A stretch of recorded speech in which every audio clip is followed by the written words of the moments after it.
మీతో చెప్తాను. మన ప్రభువు అయిన యేసుక్రీస్తు వారి మంచి కాపరి. అంతేకాదు, ఒకసారి ఏం జరిగిందంటే, ఐగుప్తులో ధాన్యం ఆహారం సమృద్ధిగా ఉందని తెలిసి కానులో కరువు వచ్చేసింది. ఇక ఈ కరువు కానులో కాటికి కాడు చాపలేక కన్నబిడ్డల్ని పంపించాడు కన్న తండ్రి ఐగుప్తులోకి వెళ్ళి కాస్త ధాన్యం కొనక్క రమ్మని. అక్కడికి వెళ్ళి చూస్తే ఆహార శాఖ మంత్రిగా యోసేపు ఉన్నాడు. ఈ అన్నదమ్ములంతా వెళ్ళి యోసేపు ఎదుట బారుదేరులుగా నిలబడ్డారండి. అప్పుడు యోసేపు వారిని గుర్తించాడు. మీకు ఈ చరిత్ర బాగా తెలుసు. యోసేపు వారిని చూసి ఆయన కళ్ళెమ్మట నీళ్ళు పెట్టుకున్నాడు, కుమిలి ఏడ్చాడు. వాళ్ళ భుజాల మీద పడి ఏడ్చి వాళ్ళతో కలగప్పుగా మాట్లాడుకునే విషయాలన్నీ తెలుసుకున్నాడు. అప్పుడు యోసేపు వారితో చెప్పాడు, మీరు వెళ్ళి నాణం తీసుకొని వచ్చేసేయండి ఇక్కడికి. ఎందుకంటే కరువు కలిగిన దేశంలో బతికేదానికంటే కరుణ కలిగిన దేశంలో నిలిచి కడుపు నింపుకోవడం ఉత్తమం కదా. ఇప్పుడు నేను మీకు ఎంత సహాయం చేసినా మీ అక్కర్లు తీర్చబడవు. తాత్కాలికమైన సహాయమే అది. ఎందుకంటే మీరు నాకు దూరంగా ఉన్నారు. మీరు నాకు దూరాన ఉండి నా దగ్గర ఎంత తీసుకొని వెళ్ళినా, ఎంత సహాయాన్ని వేడుకొనినా అది తాత్కాలికంగానే ఉంటుంది, కానీ అది లైఫ్ సెటిల్మెంట్ కాదది. అంచేత మీరు ఏం చేస్తారంటే, త్వరగా వెళ్ళి నాన్నని తీసుకొని మీరు త్వరగా ఇక్కడికి వచ్చేసేయండి. నాకు సమీపంగా ఉండండి.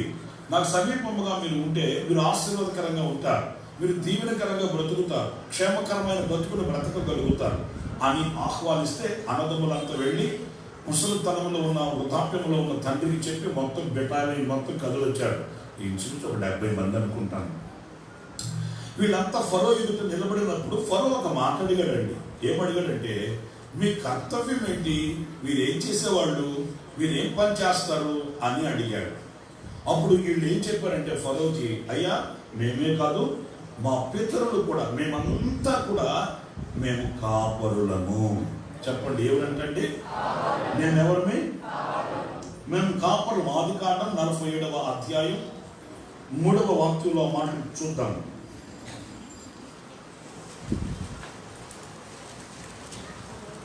47వ అధ్యాయం 3వ వాక్యం అండి. ఫరో అతని సహోదరులను చూచి మీ వృత్తి ఏమిటని అడిగినప్పుడు వారు, నీ దాసులమైన మేమును మా పూర్వీకులను గొర్రెల కాపరులమని ఫరోతో చెప్పాను. పిల్లలు అక్కడ చూడండి, మేమే కాదు బాబు, మా పితరులు, మేమంతా కూడా ఎవరినంటే కాపరులం. అయితే ఇక్కడ సమస్య ఏంటంటే, ఫరో అడిగిన దానికి వీళ్ళు చెప్పిన ప్రశ్నకి వీళ్ళు చెప్పడానికేమో మేము కాపరులము అంటున్నారండి. వింటున్నారా లేదా అన్న మాటలు? చెప్పడానికేమో మేము కాపరులము అంటున్నారు. అయితే కాపరులే అయితే కాచుకొనవలసిన వాళ్ళకి ఈ రోజున పోగొట్టుకునే పరిస్థితుల్లో దరిద్రతలో విలేతాడం చేస్తూ కన్నీటితో కాపురం చేస్తూ ఎందుకు ఈ శాపాన్ని అనుభవించవలసి వచ్చింది అనే ప్రశ్నకి సమాధానం లేదండి. ఎందుకంటే కాపరి అన్నప్పుడు దేవుడు వాళ్ళకి అనుగ్రహించిన వాటిని కాపాడుకునేవాడే కాపరి. దేవుడు నీకు ఇచ్చిన స్వాస్థ్యాన్ని నువ్వు కాపాడుకోవాలి. దేవుడు నీకు ఇచ్చిన కుటుంబాన్ని నువ్వు కాపాడుకోవాలి. దేవుడు నీకు ఇచ్చిన పిల్లల్ని నువ్వు కాపాడుకోవాలి. దేవుడు నీకు ఇచ్చిన భర్తని, భార్యని, కుటుంబపు వ్యవస్థని కాపాడుకోవాలి. కాపాడుకునే ఆ బాధ్యతని ప్రభు నీకు ఇచ్చాడు. నీకు ఎక్కువ మాట కూడా చెప్పాలి. నేల మట్టితో నరుడిని కలుగు చేసి నాసిక రంధ్రాలలో జీవాత్మలు ఊది జీవించే ప్రాణిగా చేసి చేపట్టి నెమ్మదిగా నడిపించుకొని తీసుకుని వెళ్ళి ఏదేనులో తూర్పున ఒక తోట వేసి, ఆల్రెడీ ఏదేను తోట ఉంది, ఏదేను తోటలో తూర్పున మరలా అయ్యగారికి ఒక గెస్ట్ హౌస్ కట్టించినట్టు ఏదేనులో తూర్పు భాగాన ఒక తోట వేసి ఆ తోటలో నరుని పెట్టి అతనికి ఇచ్చిన కండిషన్ ఏంటో తెలుసండి, ఏళ్ళకి తిని పని బాట లేకుండా దుప్పటి నిద్రపోనైనా చెప్పలేదు. అర్థమవుతుందా? దేవుడు ఆదామునకు ఇచ్చిన కర్తవ్యం ఏంటంటే, ఈ పొలాన్ని, ఈ తోటని నువ్వు సేద్యం చేసి ఈ తోటని కాచుకోవాలి. వింటున్నారా అని చెప్పే మాట మీకు? హాయిగా అల్లార ముద్దుగా ఆకలైనప్పుడు వెళ్ళి వృక్ష ఫలాలు తిని పని బాట లేకుండా దేశమల్లా తిరుగుతా ఉంది బాబు అని చెప్పలేదు. దేవుడు ఒక నరుడి మీద పెట్టిన కర్తవ్యం ఏంటంటే, నువ్వు సేద్యం చేయాలి, నువ్వు కాచుకోవాలి ఈ తోటని. ఇది దేవుడు నీకు ఇచ్చిన స్వాస్థ్యం. ఇది నా ప్రియమైన సహోదరులారా, ఏదో బ్రతికి బట్ట కట్టి బైబిల్ పట్టుకుని బజార్లో తిరుగుతున్నానని చెప్పుకోవడం కాదు. దేవుడు మనకిచ్చిన ఏదైనా అది నీ స్వాస్థ్యము అన్నప్పుడు ఆ స్వాస్థ్యమును నువ్వు కాపాడుకోగలిగితే నువ్వు కాపాడబోతావు. ఆనాడు ఏ కొదువ లేని వాడవై ఆశీర్వాదకరముగా దీవెనకరముగా కొండ మీద కట్టబడిన పట్టణము వలె, దీపస్తంభం మీద పెట్టబడిన దీపం వలె నీవైనా నీ కుటుంబమైనా ప్రకాశించడానికి కావలసిన ఆధ్యాత్మికమైన విలువలవి. ఈ రోజున క్రైస్తవ లోకంలో మనం బ్రతుకుతూ సంఘంలో సభ్యత్వాన్ని తీసుకొని క్రైస్తవంలో నాకు పెద్దపేట వేసుకున్నాను అన్నట్లుగా పేరు ప్రఖ్యాతులు గాంచి ఈ రోజున లేవికి దిగిపోతూ కొదువ కలిగిన వాళ్ళై శపింపబడిన అనుభవాల్లో మనిషి యొక్క లేక క్రైస్తవుని యొక్క వ్యక్తిగత జీవితం ఎందుకు కొనసాగుతుంది అనంటే, కాచుకొనవలసిన వాడు కాచుకునే స్థితిలో లేడు, పోగొట్టుకున్నాడు. నా ప్రియమైన సహోదరులారా, ఎప్పుడైతే పోగొట్టుకుని ఆ దుస్థితికి దిగజారిపోయారో ఆనాడు కలిగే ఆ కొదువ ఎంతవరకు తీసుకుని వెళుతుంది అనంటే, కనానులో ఏమో కరువు కలిగింది, ఐగుప్తులో ఏమో ఐశ్వర్యం ఉందంటండి. నేను అనకూడదు కానీ ఈరోజు క్రైస్తవ కుటుంబాలకు వెళితే క్రైస్తవ కుటుంబాలలో అన్ని కరువే, సమాధానం కరువే, నెమ్మది కరువే, ఇంకా ఆరోగ్యము కరువే. అర్థమవుతుందండి. కానీ అదే పరిస్థితుల్లో లోకం వైపు చూస్తే లోకానుసారమైన వ్యక్తులు ఈరోజు సమృద్ధిగా కలిగిన వారుగా లేక అన్ని రంగాలలో ఆరితేరిన వాళ్ళుగా ఘనతను వహించిన వ్యక్తులుగా కనిపిస్తున్నారు. దీనికి కారణం దేవునిలో ఏదో లోటు కలిగింది, దేవుడు మమ్మల్ని ఆశీర్వదించలేకపోతున్నాడు, ఆయన మమ్మల్ని కటాక్షించట్లేదు, ఆయన మమ్మల్ని కన్నెర చేస్తుందని ఆయన మీద ఎక్కసపడడం కాదు.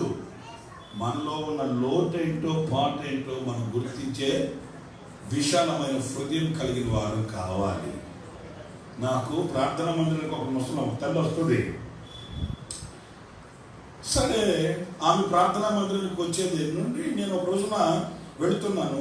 వాళ్ళ కాలనీలోని బైక్ వేసుకుని వెళుతుంటే ఆమె నీళ్ళ పంపు దగ్గర ఉంది. నాకు వాస్తవంగా కొంచెం పెద్ద సంఘాలు కదండి, ప్రత్యేకంగా మనం గుర్తించలేము. సరే, ఆమెను చూడగానే గుర్తొచ్చింది నాకు. అరే, ఈమె ఇంచుమించు 2-3 నెలలైంది కలిసి ప్రార్థన చేయించుకొని వస్తుందో లేదో అట్లాగని నేను బైక్ ఆపి ఆమె పిలిచాను. అమ్మా వందనాలమ్మా అన్నాను. ఆమె నా వైపు తిరిగి కూడా చూడలేదండి. మళ్ళా వినబడలేదేమోనని నేను అమ్మా వందనాలమ్మా అన్నాను. ఆమెతో మాట్లాడుతున్న ఆమెతో చెప్పింది, మీ పాస్టర్ గారు వచ్చాడు, మీ పాస్టర్ గారు పిలుస్తున్నాడు అట్లాగని చెప్పి. ఆశ్చర్యమైన సంగతి ఏంటంటే, నేను ఆమె చూడకపోతే ఆమె నన్ను చూసింది. నాతో మాట్లాడాల్సి వస్తుందని చెప్పి అటు తిరిగి ఆమెతో మాట్లాడుతున్నాను. సరే, ఆవిడ చెప్తే ఈమె చూసింది కదా, అందుచేత పెద్ద హడావుడి పడలేదు, కంగారు పడలేదండి. మెల్లగా నా వైపు తిరిగితే నేను అన్న వందనాలమ్మా, ఏంటి 2-3 నెలల నుంచి మందిరంలో కనిపించట్లేదు అన్నాను. ఆమె ఏమనిందో తెలుసండి నాతో, ఇలాగేనండి, కనీసం ఒక సావుకుడితో మాట్లాడుతున్నానే అనే భయము కూడా లేదు ఆమెకి. ఆమె ఏమి తడుముకోకుండా వచ్చింది చాలయ్యా, వచ్చి చర్చలు చుట్టూ తిరిగి చేసింది భక్తి చాలే పో అట్లాడింది. ఏంటి అట్లా అనేసరికి నాకు ఏమైపోయిందంటే ఏం మాట్లాడాలో అర్థం కాలేదు. సరే, అట్లాగని వెళ్ళిపోదామంటే ఇప్పుడు ఆ ప్రక్కన వాళ్ళు అంతా ఏమనుకుంటారండి, సరే కోపం మీద ఉండేది ఒక మాట నిందనుకో, పాస్టర్ గారు కోపం ఉండొచ్చా, ఏం పాస్టర్ మనుషులు కాదా, పాస్టర్ కోపపడచ్చా, అసలు ఆయన వెళ్ళిపోవచ్చా అని ఏదో ఇంక అనుకుంటారు కదండి. సరే, నేను కూడా అర్థాంతరంగా అట్లా వెళ్ళిపోతే బాగోదండి. అక్కడ ఏంటమ్మా, ఏంటి బాధపడుతున్నారేంటి, ఏ మందిరంలో ఎందుకు కనిపించట్లేదు అంటే ఆమెది చర్చికి వస్తుందా, కానుకలు ఇస్తుందా, ప్రార్థన చేస్తుందా, మరి ఇన్ని చేస్తున్నామే, ఏం మా కొడుకుని పాస్ చేయించకూడదా అని. ఓ అదే సంగతి, కొడుకుని పాస్ చేయించలేదు, ఓకే అంటే వాడు ఫెయిల్ అయి ఉంటాడు. నేను కూడా నీకు ఎక్కువసేపు అక్కడ నిలబడడానికి ఇష్టపడట్లే, కాకపోతే ఏదో ఆర్టిఫిషియల్గా నటిస్తున్నాను కానీ ఎప్పుడు ఈ ఖాతా ముగించి వెళ్ళిపోదామా అన్నట్టుగా ఉన్నాను నేను కూడా. అప్పుడు నేను అన్నాను, కాదమ్మా మరి తీసుకుని వచ్చి ప్రార్థన చేయించవచ్చు కదా, బాధపడితే ప్రయోజనం పెట్టి పిలువమ్మ ప్రార్థన చేస్తాము అన్నాను. మీరు నమ్మండి బాబా నా మాట, ఆమె పెద్దగా ఇష్టపడలేదు కానీ ఇక నా మాట కాదని లేక కేకేసింది వాడు కొడుకుని. వాడు వచ్చాడు, నా మాట నమ్మండి, వాడు వస్తుంటే నాకు దడబుట్టిందండి. ఎందుకంటే వాడు జడేసుకొని ఉన్నాడు, నిజం నేను చెప్పే మాట, వాడు జడేసుకొని ఉన్నాడు, ఒక చెవుకు పోగేసుకొని ఉన్నాడు, చేతికి గాజులు వేసుకొని ఉన్నాడు. అసలు వాడు వాడకమే నీకు అర్థమైంది కదా. అది వాడు ఫెయిల్ అయితేనే ఒక జడ వేసుకొని ఉన్నాడు, వాడు పాస్ అయితే 2 జడలు వేసుకోండి. నాకు తెలియక అడుగుతున్నాను అండి. వాడు ఫెయిల్ అయితేనే వాడు వాడకం అట్టుంది, పాస్ అయితే వాడు చేతులు దొరుకుతాడా? ఇప్పుడు ఆమె అంటది, ఏం నా కొడుకు పాస్ చేయించకూడదా అంటది. వాడు వాడకం చూస్తే దేవుడు వాడిని చూసేటట్లు లేడండి. నేను ఉన్నట్టుగా చెప్తున్నానండి. నాకు బాధ అనిపించి ముఖం మీద అడిగినాన్ని, ఏమడిగినట్టమ్మా, నువ్వు విశ్వాసువా పిశాసువా? మరి అడగాలి కదా. అరే నీ వాడకం ఏంట్రా, నీ ప్రవర్తన ఏంట్రా, నీ వేషం ఏంట్రా? క్రైస్తవునికి తగినటువంటి వేషమేనా? క్రైస్తవునికి తగిన భక్తేనా? ఒక క్రైస్తవ కుటుంబంలో పుట్టిన వాని వాడకమేనా ఇది? నీ బ్రతుకు మార్చుకోరా, నీ ప్రవర్తన మార్చుకోరా, నా దేవుడు నిన్ను ఆశీర్వదించేటట్లు నీ మనసు మారాలరా అని వాడితో చెప్పుకోవాల్సింది పోయి ఇప్పుడు ఆమె ఎవరి మీద బాధపడుతుంది? మీరు కరెక్ట్గా కనెక్ట్ అయ్యారంటే మీరు కూడా ఆ సంఘానికి మరి ఏంటి? ఆమె పోగొట్టుకున్నది ఏంటో, జార విడుచుకున్నది ఏంటో, ఏ అంధకారంలో నిలిచి ఉందో గ్రహించే మనస్సు లేకుండా దేవుడు ఆమెకు మేలు చేయలేదట. అందుకని ఆమె దేవుని మందిరానికి రావట్లేదట. అందుకే మీరు యెషయా గ్రంథంలో ఓ మాట చదువుతారండి. చూడండి ఆ మాటని. యెషయా గ్రంథం 56వ అధ్యాయం. యెషయా గ్రంథం 56వ అధ్యాయంలో 10వ వాక్యం అండి. వారి కాపరులు గుడ్డివారు, వారందరూ తెలివిలేని వారు, వారందరూ సరే ఇంకా అక్కడ వద్దులేండి, మన సబ్జెక్ట్లో ఉందాం మనం. ఆ కాపరులు ఏమయ్యారంట? మీరు చెప్పండి, నోరు తెరిచి నోరు తెచ్చి మాట్లాడండి. ఏమన్నా 2 కళ్ళు కనబడిన ఒక అతను తీసుకుని వచ్చి మీరు వాచ్మెన్గా పెట్టుకుంటారా? ఎందుకు పెట్టుకోరు? అంటే ఏదో వచ్చి కోసుకోపోతాయి మొత్తం. మరి ఇప్పుడు కాపరులు ఎందుకో ఈ రోజున లేమికి దిగి వచ్చి ఒకరి దగ్గరికి వెళ్ళి చేయి చాచుకునే పరిస్థితుల్లో, ఒకరి దగ్గరికి వెళ్ళి అడుక్కునే పరిస్థితుల్లో, ఒకరి దగ్గరికి వెళ్ళి తమ గోడు వివరించుకునే ఆ యొక్క దౌర్బల్యమైన పరిస్థితికి ఎందుకు దిగజారారు? మేమంతా కాపరులని, మాకు స్వాస్థ్యం ఇవ్వబడింది, మేము స్వాస్థ్యం చేత దీవించబడిన వారము అని చెప్పుకుంటూ ఈ రోజున లేమికి ఎందుకు దిగి రావాల్సి వచ్చిందంటే గుడ్డి వాళ్ళు అయిపోయారంట, తెలివి లేని వాళ్ళు అయిపోయారంట. వాళ్ళ మైండ్ పనిచేయట్లే. ఏంటి కాస్త నేను ఏమైనా బాగా మాట్లాడుతున్నానా మీకేమైనా? అరే తెలివి లేని వాళ్ళు పశుప్రాయులు అయిపోయి, గుడ్డి వాళ్ళు అయిపోయి, దేవుడు వాళ్ళకి ఇచ్చిన ఆరోగ్యాన్ని పోగొట్టుకొని, దేవుడు వాళ్ళకి ఇచ్చిన పిలుపు పోగొట్టుకొని, దేవుడు వాళ్ళకి ఇచ్చిన స్వాస్థ్యమును పోగొట్టుకొని, దేవుడు వాళ్ళకి ఇచ్చిన వరములు, ఫలములు, సమస్తము ఆధ్యాత్మికమైన వాటిని పోగొట్టుకొని ఈ రోజున కాపరులుగా ఉన్నవారు ఏం చేస్తున్నారు? ఒకరి దగ్గర ఐగుప్తుకు వెళ్ళి అక్కడ చేయి చాపవలసి వస్తుందండి.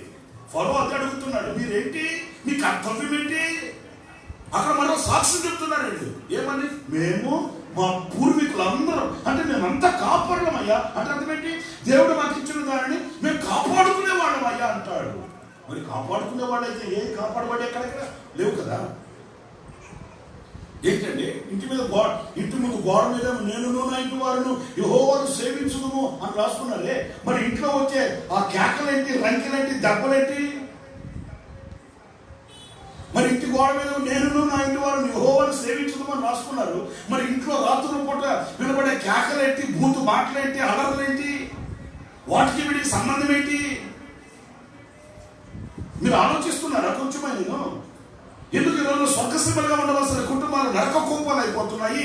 ఒలివ మొక్కల వల్ల ఎదగవలసిన కుటుంబాలు, పిల్లలు ఈరోజు చెట్టుకొకరు పుట్టకొకరు ఎందుకు అయిపోతున్నారు?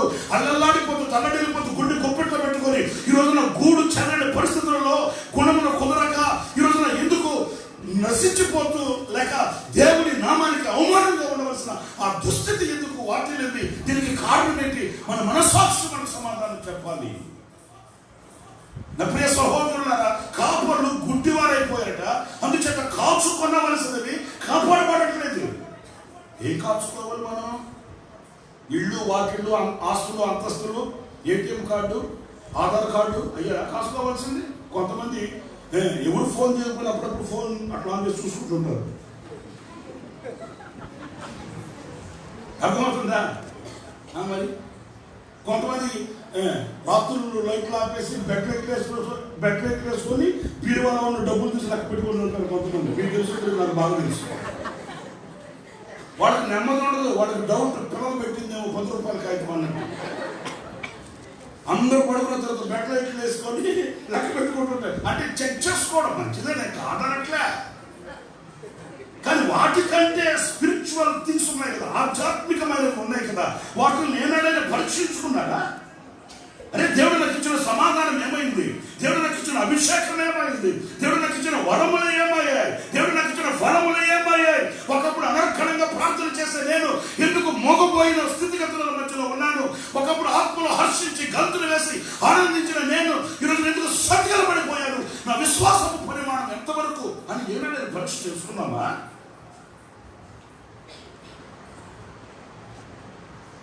వంద గొర్రెలున్న వానికి ఒక్క గొర్రె పోయిందండి. ఎన్ని గొర్రెలు పోయాయి? మీ గొర్రె పోయినట్టు ఫీల్ అయిపోయారండి. 100 గొర్రెలున్న వానికి ఒక్క గొర్రె ఆఫ్టర్ ఒకటి. పోనీరా 99 ఉన్నాయి కదా అనుకున్నాడా?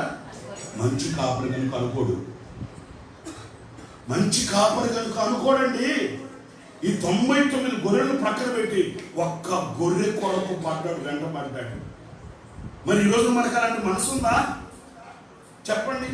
చేతి నిండా డబ్బు ఉంది, ఒంటి నిండా ఆరోగ్యం ఉంది, ఒంటి మీద బంగారం ఉంది, బ్యాంకుల అకౌంట్లు ఉన్నాయి. ఏంటి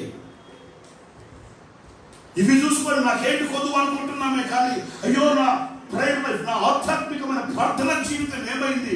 నేను నా దేవునితో ముచ్చటించుకునే దేవునికి నాకు ఉన్న అత్యున్నతమైన సహవాస సంబంధం ఎందుకు పటాపంచలైంది అనే చింతన ఈ రోజున ఎంతమందికి కలిగి ఉన్నారు? ఎంతమంది కలిగిన వారై దేవుని సముఖంలో మొరపెట్టగలుగుతున్నారు? ఈ రోజు నాకు యోచించారు కదా. మరి ఈరోజు మనం ఏం కాపాడుకుంటున్నాము? గుడ్డి వారమై అయ్యున్నామా, లేక దృష్టి కలిగిన వారమై మనం కాస్త వివేకం కలిగిన వారమై మనము ప్రవర్తిస్తున్నామా అని గుర్తించాలి కదండి. గుర్తించాలి కదండి. కాస్త నేను ఓపెన్గా కొంచెం విశాలంగా మాట్లాడతాను మీతో. మీరేమి నా మీద కష్టపెట్టుకోవద్దు, ఫీల్ అవ్వకండి. ఫీల్ అవుతారా? నోటి నుంచి మాట్లాడండి. ఫీల్ అవుతారా? మరి మీరు ఫీల్ కాకపోతే నేను చెప్పే ప్రయోజనం ఏంటి?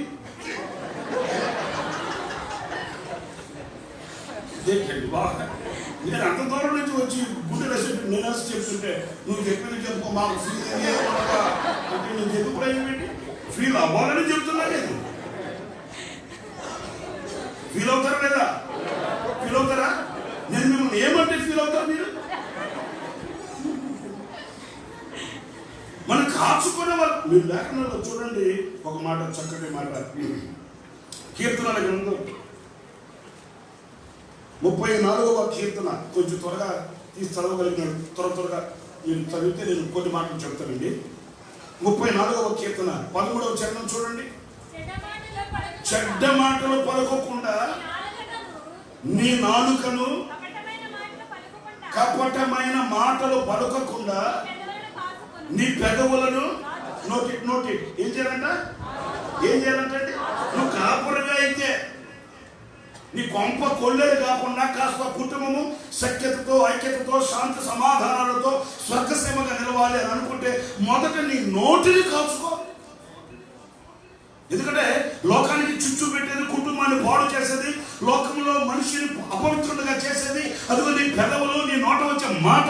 ఆ మాట విశ్వాసానికి తగినట్లుగా ఉండాలి కనుక నీ ఇల్లు కట్టబడాలి అని అనుకుంటే నీవు కాపరివే అయితే మొదట ఆ మాటను మనం కాచుకోవాలి. అందుకే ఒక దర్శనం చూచిన ఎస్ఐ దేవుని యొక్క అపురూపమైన స్వరూప దర్శనాన్ని చూసిన ఎస్ఐ మొట్టమొదట ఆయన పశ్చాత్తాపడింది ఏంటంటే, అయ్యా నేను అపవిత్రమైన పెదవులు గలవాడను, అపవిత్రమైన పెదవులు కలిగిన జనుల మధ్యలో అంటే అర్థం ఏంటంటే నా నిలువెల్లా నా సర్వశరీరమే కానీ, నా ఆధ్యాత్మికమైన జీవితమే కానీ పతనావస్థను దిగజారిపోవడానికి కారణం నా నోటి మాట. బాబా మీకు ఇంకో మాట చెప్పా, ఈ నోటి మాట ఎక్కడి నుంచి వస్తుందంటే హృదయం నుంచే వస్తుంది కదా. అందుచేత మనం కాపురమే అయితే వాక్యం చెప్తుంది, మీరు కపటముగా ప్రమాణము చేయక, చెడ్డ మాటలు మాట్లాడక. ఈ రోజున నేను అనకూడదు, మీకంటే తెలిసిందే కదా, ఈ ట్రెండ్ ఏంటంటే అన్ని డబుల్ మీనింగ్ మాటలండి, అన్ని ద్వంద్వార్థాలతో వచ్చే మాటలు. వాళ్ళు ఒకవేళ డాక్టరీస్ లేకపోతే ఓ పరిజ్ఞానం విజ్ఞానము అని విజ్ఞానం అనే ముసుగులో నిలిచినా పరిశుద్ధ గ్రంథం అంటుంది, నీవు మనసులో ఒక ఆలోచన పెట్టుకొని నీవు దాన్ని ఇలాగా మాట్లాడుతున్నావు కనుక నీ మాట చెడిపోయింది, నీ హృదయము చెడిపోయింది, నీవు అపవిత్రతతో ప్రవేశించుకుని బ్రతుకుతున్నావు అని వాక్యం నిర్ధారణ చేస్తుందండి. అమ్మో కొందరు మాట్లాడితే అన్ని డబుల్ మీనింగ్ మాట్లాడు. అర్థమవుతుందా? ఆ నోటిని కాల్చుకొని ఆ మాటని పవిత్రంగాను పరిశుద్ధంగాను నీతిగాను నిజాయితీగాను ఆ నోటి మాట నీ మీద తీర్పు తీర్చి నిన్ను పరిశుద్ధునిగా తీర్పు తీర్చేటట్టు. దైవజనులు యేసన్న గారిని ఒక ముసలమ్మ ఎప్పుడు అడుగుతుండేదంట, నాయన ఒక్కసారి ఇంటికి వచ్చి ఒక్క అడుగు పెట్టి ప్రార్థన చేయయ్యా అట్లని. యేసన్న గారు అనేవాళ్ళంట, వస్తే నేను 2 అడుగులు పెట్టి ప్రార్థన చేస్తాలేమ్మా, ఒక్క అడుగు పెట్టడానికి మీ ఇంట్లో ఒక అడుగు పెట్టడానికి ఇంకొక అడుగు కవర్లో పెట్టేసి వచ్చేదా. వస్తే 2 అడుగులే పెట్టి ప్రార్థన చేస్తాలేమ్మా అట్లంటే నువ్వు అట్లాగే మాట్లాడతావు ఆయన చెతురు గాను, ఈ పేదవాళ్ళని జ్ఞాపకం చేసుకోయ్యా అనుకుంటే యేసన్న గారికి మనసు చివకమనిదట. ఎందుకు మీ ఊరుకోరకు నేను పేదరాలు పేదరాలు పేదరాలు అంటుంది అని ఒకరోజు పిలిచాడు, అడిగాడట, అమ్మా మాట అనద్దు, నువ్వు దేవుడు నిన్ను ఆయన రక్తంతో కడిగాడు, అర్థమవుతుందా? ఇప్పుడు నిన్ను ఆయన ఏ ఇంట్లో చేర్చాడో తెలుసా? క్రీస్తు శరీరం అనేది సంఘం. ఇది ఆయన నిన్ను చేర్చిన ఇల్లు ఎలాంటిదో తెలుసా? అంత ఘనమైనది.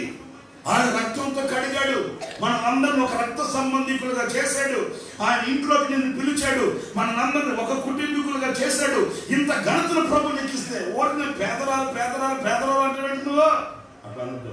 అంటే సరేలే నాయన అనందే, ఒకసారి నువ్వు ప్రార్థన చేసుకో. యేసన్న గారు కొంచెం ఖాళీగా ఉన్నప్పుడు వస్తారేమ్మా అనుకునేవాళ్ళంట. ఆ రోజుల్లో ఈ కార్లు గీర్లు ఏం లేవు కదా. వాళ్ళ ఊరి మీద బస్సులో వెళుతూ యేసన్న గారు అనుకున్నాడంట, అరే ఈ ఊర్లో ముసలమ్మ ఉంది కదా, ఎప్పుడు ఒకసారి వచ్చి ప్రార్థన చేసుకోమంటుంటుంది, కొంచెం ఈ ఊర్లో బస్సు దిగేసి ఆమె దగ్గరికి చిన్న ప్రార్థన చేసేసి మరలా వచ్చి 2వ బస్సులో వెళ్ళిపోవడం టైం ఉంది కదా అనుకొని ఆ ఊరి మీద వెళుతూ వాళ్ళ ఊరు బస్ స్టాండ్లో బస్సు దిగి ఆమె కాలనీలో ఉంటున్నట్టండి, ఆ కాలనీకి వెళుతున్నాడంట ఆమె ఇంటికి. ఆశ్చర్యమైన సంగతి ఏంటంటే ఆమె ఇంటికి యేసన్న గారు వెళ్తుంటే ఆమె రోడ్డు మీద నిల్చోందంట. రోడ్డు మీద నిల్చోంటే దూరం నుంచి చూసి సరే మరేమ్మ గారే కదా ఆమె ఇంటికి నేను వెళ్తుంటే ఆమె ఉంది రోడ్డు మీద. దేవుడు మేము జరిగేదిలే, ఎందుకంటే నాకు సరిగ్గా గుర్తులేదు, ఆ ఇల్లు వెతుక్కోవాలి, ఆమె రోడ్డు మీద ఉందిలే, ఆమె మరియమ్మ గారే అనుకుంటే దగ్గరికి వెళితే మరియమ్మ గారే కానీ అటువైపుగా తిరిగి నాయనా బాబా బండ బూతులు పెడుతుందంట. ఆ బూతులు కూడా మామూలు బూతులు కాదు, ఇంటర్నేషనల్ బూతులు. మన ఇండియా బూతుల కన్నా వాయా వరుస ఉంటుంది, ఈ ఇంటర్నేషనల్ బూతులకి వాయా వరుస కూడా ఉండదు కదా. అది కూడా ఇంకోటి ఏంటంటే కొత్త బూతులు సృష్టికర్త.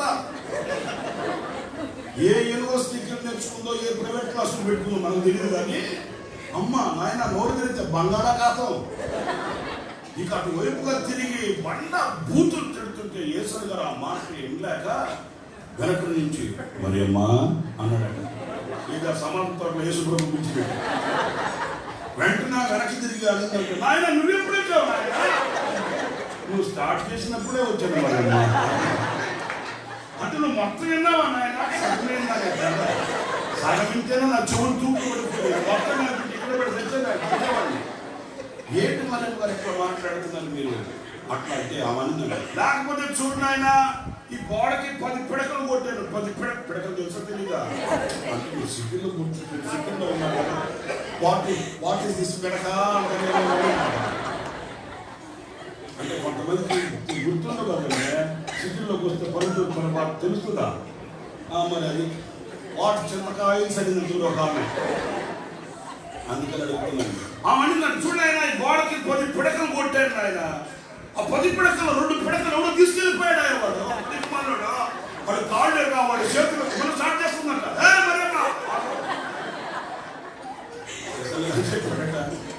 పిడకలు విలువెంత పిచ్చిదానా తిక్కదానా? పిడకలు విలువెంత? నువ్వు పొందిన రక్షణ విలువెంత? నువ్వు ఒక విశ్వాసంగా మాట్లాడుతున్నావా? నీ నోట రావాల్సిన మాట్లాడాలి అల్పమైన. అందుకే ఎబ్రీ పరిశుద్ధుడైన పౌలు చెప్పాడు, సులువుగా చిక్కులు పెట్టు. వాడు చాలా సులువుగా చిక్కులు పెడతాడు. వాడు మనకు సులువుగా, వాడు మనకు చిక్కులు పెట్టాలంటే మోడీ గారి దగ్గర నుంచి పర్మిషన్ తీసుకొని రాడు. మీకు అర్థమవుతుందా? సులువుగా పెడతాడు వాడు. వంచనగాడు వాడు. తంత్రములను మనం ఎరిగిన వారమై ఉండాలి. విశ్వాసాన్ని చెక్కబట్టిన వారమై, మన మనోనేత్రము వెలిగింపబడిన వారమై, మనం ఒక దూరదృష్టి కలిగిన వారమై, క్రీస్తు అనే బండ మీద స్థిరపరచబడిన వారుగా మనము జాగరూకులమై ఉండాలి.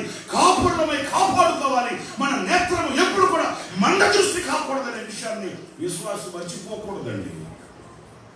ఆమె చెప్తుందంట, 2 పిడకలు ఏసర గారు చెప్పాడు, పిచ్చిదారు ఉన్నట్టున్నావు నువ్వు, 2 పిడకలు విలువెళ్తా, నువ్వు చేసే పని ఏంటన్నా?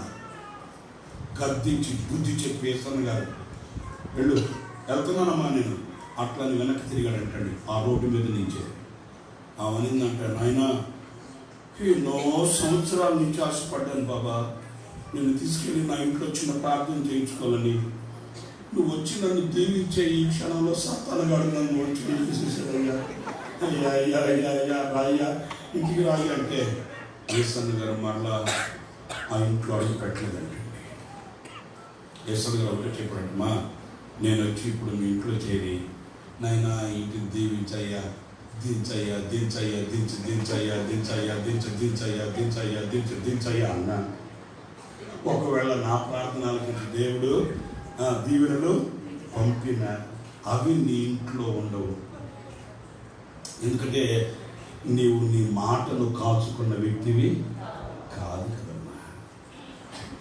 చూసారండి, ఒకవేళ దేవుడు దీవించినా మళ్ళీ ఆ దీవెనలు నాతోనే వచ్చి బస్సు ఎక్కుతాయి, నాతోనే చేస్తాయి. ఈ ఇంటికి సమాధానం కలుగునుగాక అని నేను అన్నా, ఆ సమాధానం నీతో ఉండదు. ఎందుకంటే నువ్వు యోగ్యురాలు కాదు కదా. నీ నోటి మాటను కాచుకున్న వ్యక్తిని కాదు కదా. చూడండి నా ప్రియ సహోదరుల, ఆ తల్లి కాళ్ళు పట్టుకునేటట్టుగా ఎంతో ఏడ్చిందంట. అయ్యా దేవుని గొప్ప దీవుని పోగొట్టుకున్నానయ్యా, బాగురాలు నీపోయానయ్యా. నిజం కదా? ఒకసారి మీరు ఆలోచించండి, ఎన్ని దీవెనలు మన మీదకి ప్రభు పంపినప్పుడు మన నోటి మాటను బట్టి, ఆ నోటి మాటను కాచుకోలేక ఎన్ని దీవెనలు పోగొట్టుకున్నామో. మనకు సగరా అండి. ఏంటి మన స్వతంత్ర భారతదేశంలో బ్రతుకుతున్నాం కనుక ఈ మాట కూడా మాట్లాడకూడదా? మనకు స్వతంత్రత లేదా? అర్థమవుతుందండి. నీ మాట నీకు తీర్పు తీరుస్తుందని, ఆ మాట నీకు దీవెనలు పోగొడుతుందని, ఆ మాట వలన ఈ రోజున దరిద్రతగా దిగజారిపోవలసి వస్తుందని, ఈరోజు గుర్తించని మందమతైన మనసుతో ఈరోజు ముందుకు వెళుతూ ఎన్నో ఆశీర్వాదకరమైన దీవెనలు పోగొట్టుకున్న వ్యక్తిత్వం అండి. మీకు ఇంకా అర్థమయ్యేది ఇంకో మాట చెప్తా. చెప్పనా ఆపనా? మీరు చెప్పండి. చెప్పనా ఆపనా? నన్ను చెప్పమంటారేంటి? మీరు చెప్పండి. చెప్పనా ఆపనా? ఒక యవనస్తుడైన అబ్బాయి పోకురుడు ఉన్నాడంట. వాడికి ఏమొచ్చిందో దాన్ని ఒక పాస్టర్ గారి మీద భయంకరమైన భ్రష్టమైన మాటలు చెప్పుకుంటూ తిరుగుతున్నాడంటండి. ఒక సావుకుని ఈ యవనస్తుడు పాస్టర్ గారు ఏం చేస్తాడండి? పోలీసు కేసు పెడతాడా, లేకపోతే వాడిని పిలిపించి లోపలికి తీసుకుని వచ్చి వాడికి చక్క పట్టుకుని వాళ్ళు కొడతాడు? ఏం చేస్తాడండి? తిన్నగా ప్రభు సన్నిధికి వెళ్ళి మౌనంగా మోకరించిన ఆయన, నిన్ను ఆశ్రయించిన వాడిని అయ్యా, నాకెవరున్నారయ్యా, నువ్వే కదా ప్రభు దిక్కు. ఇంటింటికి వెళ్ళి ఆ తమ్ముడు ఇలాగ చెడు ప్రచారం చేస్తున్నాడు ఆయన, నేనేం చేసింది ప్రభు? ఒకవేళ నేను పరిశుద్ధపరచబడడానికి ఆ తమ్ముడిని నువ్వు కనుక వాడుకుంటున్న పని అయితే అట్లాగే వాని ద్వారా నేను పరిశుద్ధపరచబడతాను ప్రభువా. నాలో ఉన్న ఏదైనా అవిధేయతను తొలగించుకోవడానికి ఆ తమ్ముడిని ఆయుధంగా సాధనంగా మీరు వాడుకుంటుంటే నేను శిరస్సు ఉంచుతున్నాను ఆయన. అట్లా ఇంకెంతకు మించి ఏం చేస్తాడండి? ప్రార్థన చేసుకుంటున్నాడంట. జాగ్రత్తగా వినండి సుమా. ఒక 15-20 రోజుల తర్వాత వాడికి ఏమైందో, ఆ యవనస్తుడు పాస్టర్ గారి దగ్గరకు వచ్చి అన్నాడంట, పాస్టర్ గారండి నన్ను క్షమించండి, మిమ్మల్ని బహుభయంకరంగా భ్రష్టంగా మాట్లాడేశానండి, మిమ్మల్ని గురించి చెడు మాట్లాడుతూ చెప్పేశాను, నాకు ఎందుకు పశ్చాత్తాపం కలుగుతుంది, సాహకుల మీద అట్లా మాట్లాడకూడదని నన్ను క్షమించండి పాస్టర్ గారండి, నన్ను క్షమించండి అన్నాడు. ఇప్పుడు ఏంటండి ట్రీట్మెంట్ చెప్పండి, మీరు చెప్పండి. మనం కనుక ఏమంటాం? పనికి మాట్లాడా ఇప్పుడు వచ్చావంటారు, నువ్వు గేట్ బయటకు వెళ్ళి మాట్లాడు అట్లా అంటాం. కానీ సేవకుడు కదా అయినా ఏం చేస్తాడండి? ఒకే పని చేశాడు. ఏం చేశాడంటే ఇంట్లోకి వెళ్ళి తలగడ ఉంది కదా, ఇంట్లో తలగడ దిండు, ఆ దిండు ఒకటి తీసుకుని వచ్చి ఆ తమ్ముడికి ఇచ్చి, బాబు బయటికి వెళ్ళి ఆ దిండు లోపల ఉంటున్న దూది అదంతా బయటపడేసాకు అన్నాడంట. ఈ తమ్ముడు అనుకున్నాడు, ఆ పాస్టర్ గారు నన్ను క్షమించేశాడు, అందుకే నాతో ఫ్రీగా మూవ్ అవుతున్నాడు అట్లా అనుకొని ఆ దిండు తీసుకెళ్ళి ఆ బయట అంతా ఆ దిండంతా ఆ బీడంతా బయట గాలి వదిలేసి వచ్చేసి ఆ కవర్ని, పాస్టర్ గారు దూదంతా బయట పడేసారండి, ఇంట్లో కవర్ అండి అని చక్కగా మడత పెట్టిస్తే పాస్టర్ గారు తీసుకొని మరలా ఆ తమ్ముడికి ఇచ్చి, బాబు బయటికి వెళ్ళి నువ్వు బయట పడేసి వచ్చే దూది అదంతా మరలా పోగేసి తీసుకురాపో అన్నాడట. వాడికి గుండె జారింది. పాస్టర్ గారు ఎలా కుదురుతుందండి, గాలి దూది కదా, గాలికి వెళ్ళిపోయిందండి అది, నేను మరలా అదంతా పోగు చేయడం ఎట్లా ఇంపాసిబుల్, కుదరదండి. అప్పుడు పాస్టర్ గారు అన్నాడట, నీ చేతితో బయట వేసిన దూది నువ్వు పోగు చేయలేవే, మరి నువ్వు మాట్లాడిన మాటని మరొక మొత్తం పోగేస్తున్న రాగలవా?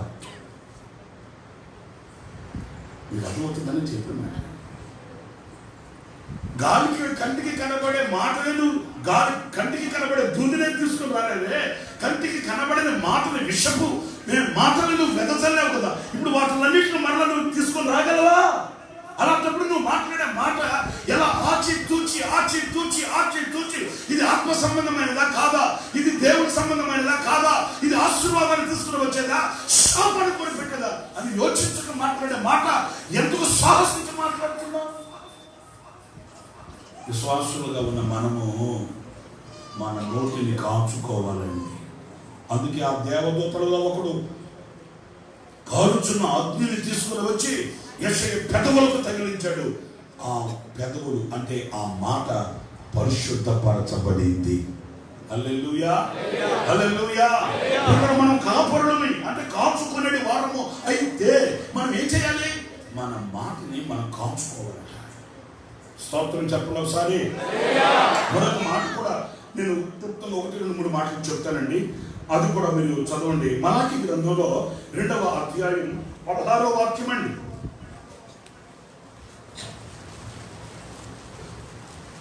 మలాకి 2:16 చదవమ్మా. ఓకే.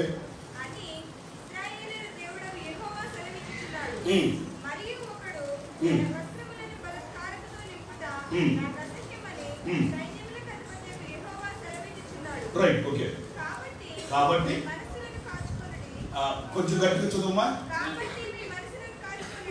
కాబట్టి మీరు అందరు నోటి తెచ్చి మాట్లాడండి. కాబట్టి నేను చెప్పింది అది అక్కడ చదవండి. ఈ మళ్ళీ మీరు ఎల్కేజీకి యూకేజీకి కట్టున్నారండి. కాబట్టి మీ మనస్సులను ఆ పైన సబ్జెక్ట్ అంతా మీరు ఇంటికి వెళ్ళిన తర్వాత చదువుకోండి బాబా. మీరు ఇంటికి వెళ్ళిన తర్వాత కాస్త ఓపిక ఈ రాత్రికి ఒక అర్ధగంట కేటాయించుకోండి. ఆ ముందున్న సబ్జెక్ట్ అంతా మీరు చదువుకోండి. ఈ మాట మాత్రమే నేను మీతో చెప్తున్నాను. ఎందుకంటే ఈ రోజున మనిషి మనసు పలు విధాలుగా పరుగులు తీస్తుందంట. ఏంటది? నోడు తెచ్చి మాట్లాడండి. ఏంటది? మనస్సు. ఈ మనస్సుని మనం ఏం చేయాలంట? కాపాడమే అయితే మనకు అనుగ్రహింపబడిన వాటిని కాచుకునే జ్ఞానము కలిగిన దృష్టి కలిగిన వారమే అయితే, మనకు నేత్రములు కలిగిన వారము మనసున్న వారమే అయితే, ఆ మనసును చెరపట్టి ఆ మనసును కాచుకోవాలంట. నేను కాచుకోవడానికి మనసు జోబులో ఉందేంటి? మనసు జోబులో ఉంటే అప్పుడప్పుడు జోబును తడువుకొని మనసులో అక్కడ నీకు అనబడట్లా, అక్కడ ఉన్నానుగా, అక్కడే ఉండి ఎక్కడ కనబడుతుంది అని చెప్పచ్చు. లేదు హ్యాండ్ బ్యాగ్ లో ఉంటే అప్పుడప్పుడు హ్యాండ్ బ్యాగ్ తీసుకుని చూసుకోవచ్చు. మనసా ఎక్కడికి వెళ్ళావు? ఎక్కడ కాదు జిప్పేసి పెడుతున్నావు, ఇక్కడ ఉన్నా. లేదు ఇంట్లో బీరువాలో ఉంటే మా ఆరాధన అయిపోయిన తర్వాత వెళ్ళిపోయిన తర్వాత లాకర్ తీసి బీరువాలో మనసా ఇక్కడ. ఓకే, మరి మనసు ఎక్కడుందని చెప్పగలమేంటి? ఇప్పుడు నేను మాట్లాడుతుంటే అబ్బో నేను మాట్లాడతాను, మీ మనసు ఎక్కడ ఉందా లేకపోతే అని చెప్తారో నాకు తెలుసు. ఎందుకంటే బాడీ ప్రజెంట్ మైండ్ ఆప్షన్ లేదు మనకు. అయిగా రావడమే ఇప్పుడు వచ్చాడు, మొదటి పాయింట్ అయిందంట, ఇక రెండో పాయింట్ ఎప్పుడో, మూడో పాయింట్ ఎప్పుడో, ఇప్పుడు ఆమె అంటాడో, ఇప్పుడు ఆమె ఎక్కుతామో ఏంటో బాబా కదా. మనసు ఎక్కడ ఉంటుంది ఏంటి నన్ను చూస్తానండి? మీ అందరి మనసులు ఇక్కడే ఉన్నాయి నేను అనుకోను. ఎందుకంటే మనసు ఎలాంటిదో తెలుసండి, అసలు ఘోరమైన వ్యాధి కలిగింది, అసలు ఆ మనసుకి మర్యాదే ఉండదండి. ఇప్పుడు ఎలాంటి చంచలమైన స్వాభావికమైన గుణగణములు కలిగిన ఈ మనస్సుని ప్రతినిత్యము మనం కాపాడుకుంటుండాలంటే మనస్సుని. మీకు ఇంకొక మాట కూడా చెప్తాను, వేరే డైమెన్షన్.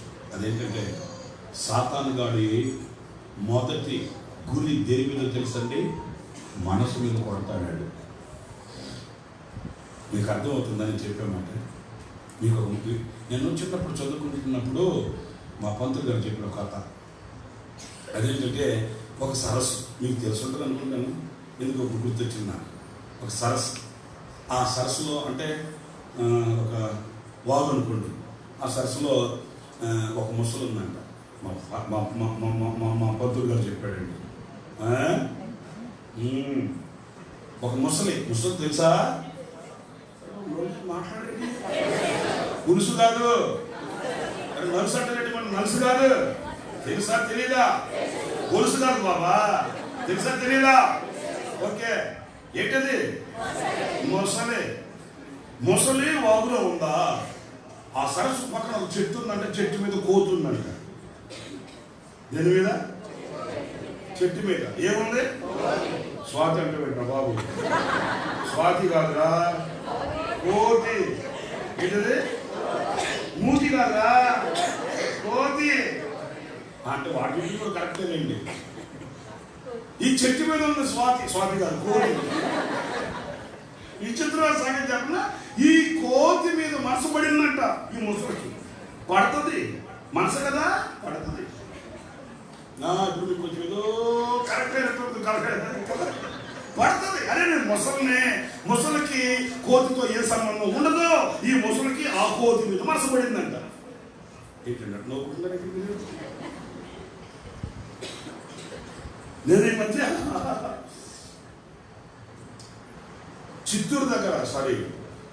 చిత్తూరులో మీటింగ్ చేస్తే నన్ను హోటల్ రూమ్లో పెట్టారు.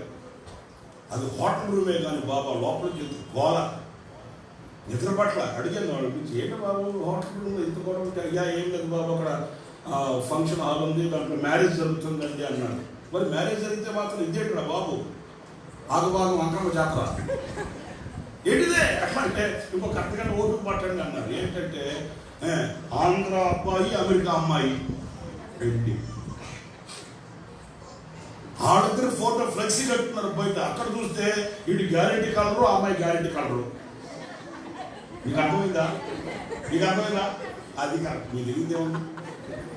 మనోడు చూస్తే చీకటి కెరటాలలో కరెంటు కొద్ది పళ్ళు తప్ప నిలబడే అమ్మాయి అమెరికా. నేనన్నాను ఇదేం జోడురా బాబు అంటే, ఈ అబ్బాయి ఉద్యోగం కొరకని అక్కడికి వెళ్ళాడు, అక్కడ సెటిల్ అయిందండి. పడతాను ఈ ముసలికి ఆ కోతికి. మీకు అర్థమైందా? సరే, ఒకరోజు ఏం జరిగింది, ఈ ముసలికి ఈ కోతి గుండెకాయ తినాలనిపించిందంట. అయ్యి బాబోయ్, ఈ ముసలి నీళ్ళలో ఉండేది, ఇదేమో చెప్పండి, అదేమో చెట్టు మీద ఉండేది, ఇదేమో నిండం, అదేమో. సరే, ఈ ముసలికి ఆ కోతి గుండెకాయ తినాలని ప్లాన్ చేసి ఒకరోజు ఏం చెప్పిందో ఏం చేసిందో ఏమో మనకేం తెలిసేది. సెల్ ఫోన్లు వచ్చాయి కదా, మనకేం తెలుసు, ఫోన్ రింగ్ అయితే చాలు కదా, హలో చలో మనం తెలిసేది. అంత సీక్రెట్ లైఫ్ కదా. ఇప్పుడు ఈ ముసలి ఆ కోతికి ఏం చెప్పితే ఈ ముసలి మీద ఎక్కెడుతుందండి? చెప్పండి, మీరు చెప్పండి. ఏంటంటే చూస్తున్నారండి, ఈ ముసలి ఏమి నచ్చ చెప్పిందో ఆ కోతికి మనకు తెలిసేంటి? మన ముందు మాట్లాడుకున్నారేంటి? అన్ని సర్ఫోన్లో అయిపోయా. జుట్టు లేని జుట్టు పెట్టేస్తున్నారు సర్ఫోన్లో, మీసాలు లేని మీసాలు పెట్టేస్తున్నారు. ఏం పెట్టాలి మొత్తం సర్ఫోన్లోనే కదా. మనకి ఏం తెలిసేంటి? అంత అయిపోయిన తర్వాత ఇల్లు మొత్తం కాలిపోయిన తర్వాత ఇల్లు ఇలాగ మైకులు చెప్పుకోవడం తప్పుకోండి. ఇప్పటికి ఏం తెలుసండి? ఈ ముసలి ఆ కోతికి ఏం చెప్పిందో కానీ ఆ కోతి చూడండి నమ్మేసి పాపం వచ్చి ముసలి మీద ఎక్కిందంట. ముసలి వెళ్తుంది ఎక్కడికంటే అవతల ఒడ్డుకి తీసుకెళ్ళి ఈ కోతిని చంపి ఆ గుండెకాయ తినాలని. సగం దూరంకి వెళ్ళిన తర్వాత ఇది ముసలే కానీ తలకాయ దానికి తలకాయలో గుజ్జులేదు, శరీరం తినగానే దానికి ఆ ముసలికి బుర్రకాయ లేదు. సగం దూరంకి వెళ్ళిన తర్వాత అనుకుందంట ఇంకెక్కడికి ఆడుతుంది ఈ కోతి, మన చేతులు దొరికిపోయిందని ఉన్న వాస్తవం చెప్పిందంట. ఏ కోతి స్వాతి నిన్ను ఎక్కడ తీసుకెళ్తున్నాను తెలుసా? నాకేం తెలుసు, నువ్వు రమ్మంటే వచ్చాను కానీ. అప్పుడు చెప్పిందంట ముసలి, ఏం లేదు ఈ రోజు నీ గుండెకాయ తినబోతున్నా నేను, గుండెకాయ కైమా చేసుకుని తినేస్తా. ఎన్ని రోజుల నుంచి నేను ఎదురు చూశాను, అయిపోయింది, ఛాన్స్ అయిపోయింది. అట్లా బావా, ముసలి బావా ఏంటో చెప్పేది? అవును అప్పుడు కోతి కదా ఆలోచించింది, అమ్మ నాయన ఈ బావ ఇంత ప్లాన్ వేసాడా, ఏదో ఫోన్ చేసి భోజనం చేసావా, టిఫిన్ చేసావా, టీ తాగేవా అంటుంటే ఏముంటుందా ఈ బావ మనసులో అనుకుని ఈ కోతి కూడా ఒక ప్లాన్ వేసిందంట. బావా కోతి చాలు ఏంటిది ముసలి బావా, ఏంటి ఎంత అవివేకంగా ప్రవర్తించావు నువ్వు? ఒక్క మాట నాతో చెప్పుకుంటా, ఒక్క మాట నాతో చెప్పు. ముసలి అడిగిందంట, ఇప్పుడు ఏమైంది, ఎందుకు అట్లా అంటున్నావు? అట్లా అంటున్నావు అంటావేంటి? ఒక్క మాట నాతో అక్కడ చెప్పుకుంటే ఆ గుండెకి తీసుకొచ్చుకునేదాన్ని కదా. ఈ ముసలి చెప్పాక ఆకారం అంటుంది, లేదు. ఈ ముసలి అడిగిందంట, అంటే ఇప్పుడు తాగేదా?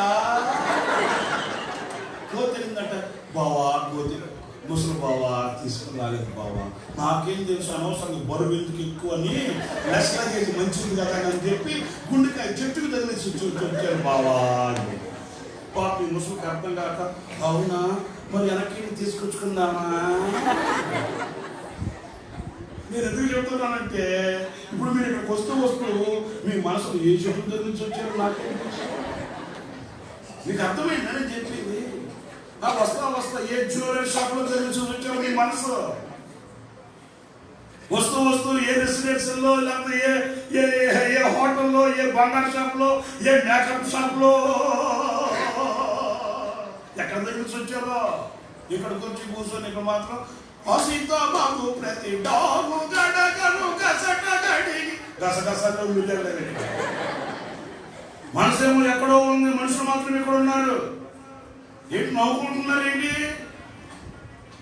మీ మనసు మీ దగ్గరే ఉందా, లేకపోతే మీ మనసును ఎక్కడో తగిలించి ఎక్కడో అమ్మేసి ఎక్కడో తాకట్టు పెట్టి ఎక్కడో లోకానికి అర్పించుకొని ఏదో మనుషులు మాత్రమే ఆచారంగా బైబిల్ పట్టుకుని తిరుగుతున్నారా?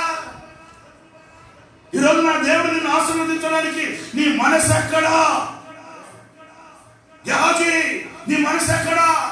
నువ్వు రథము వెంట పరిగెత్తుతున్నప్పుడు నా మనసు నీతో కూడా రాలేదా? నీ మనసు ఎక్కడ పెట్టుకున్నావు? నీ యొక్క మనస్సాక్షి నీకు నెరవేర్పడ చేయట్లేదా? వాతావరణపడిందా నీ మనస్సాక్షి? నీవు కాపరివే అయితే నీ మనసును కాచుకోవాలి. సాతానుడు ఏం చేస్తాడు? నీ కాలుకు, కీలుకి, చేతికి, కంటికి పెట్టడు, నీ మనసుకు గురి పెడతాడాడు. దేనికి? నోటి మాట్లాడండి.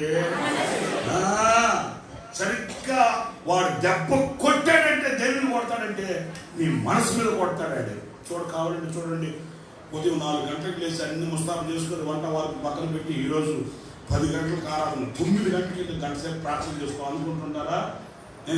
వాడు కొట్టడం మీరు సరిగ్గా మందిరికి బయలుదేరే సమయంలో కొడతాడు మీ మనసు మీద. ఇక సిద్ధపడ్డవాడు బైబిల్ మొదలు పక్కన పెట్టి ఇంకేం బాగుంటే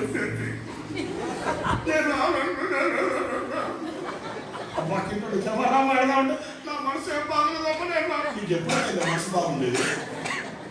కొట్టాడు ఎక్కడా? అది మరి సరిగ్గా పవిత్రంగా పరిశుభ్రంగా ఉండాలి, ఇక మీద ప్రభు కొరకు జీవించాలి, రేపు కూడికల్లో దేవుని సన్నిధిలో ప్రార్థన చేసుకుని బాప్తిస్మం తీసుకోవాలి అని అనుకుంటామా? అప్పుడే కొడతాడు మనసు మీద.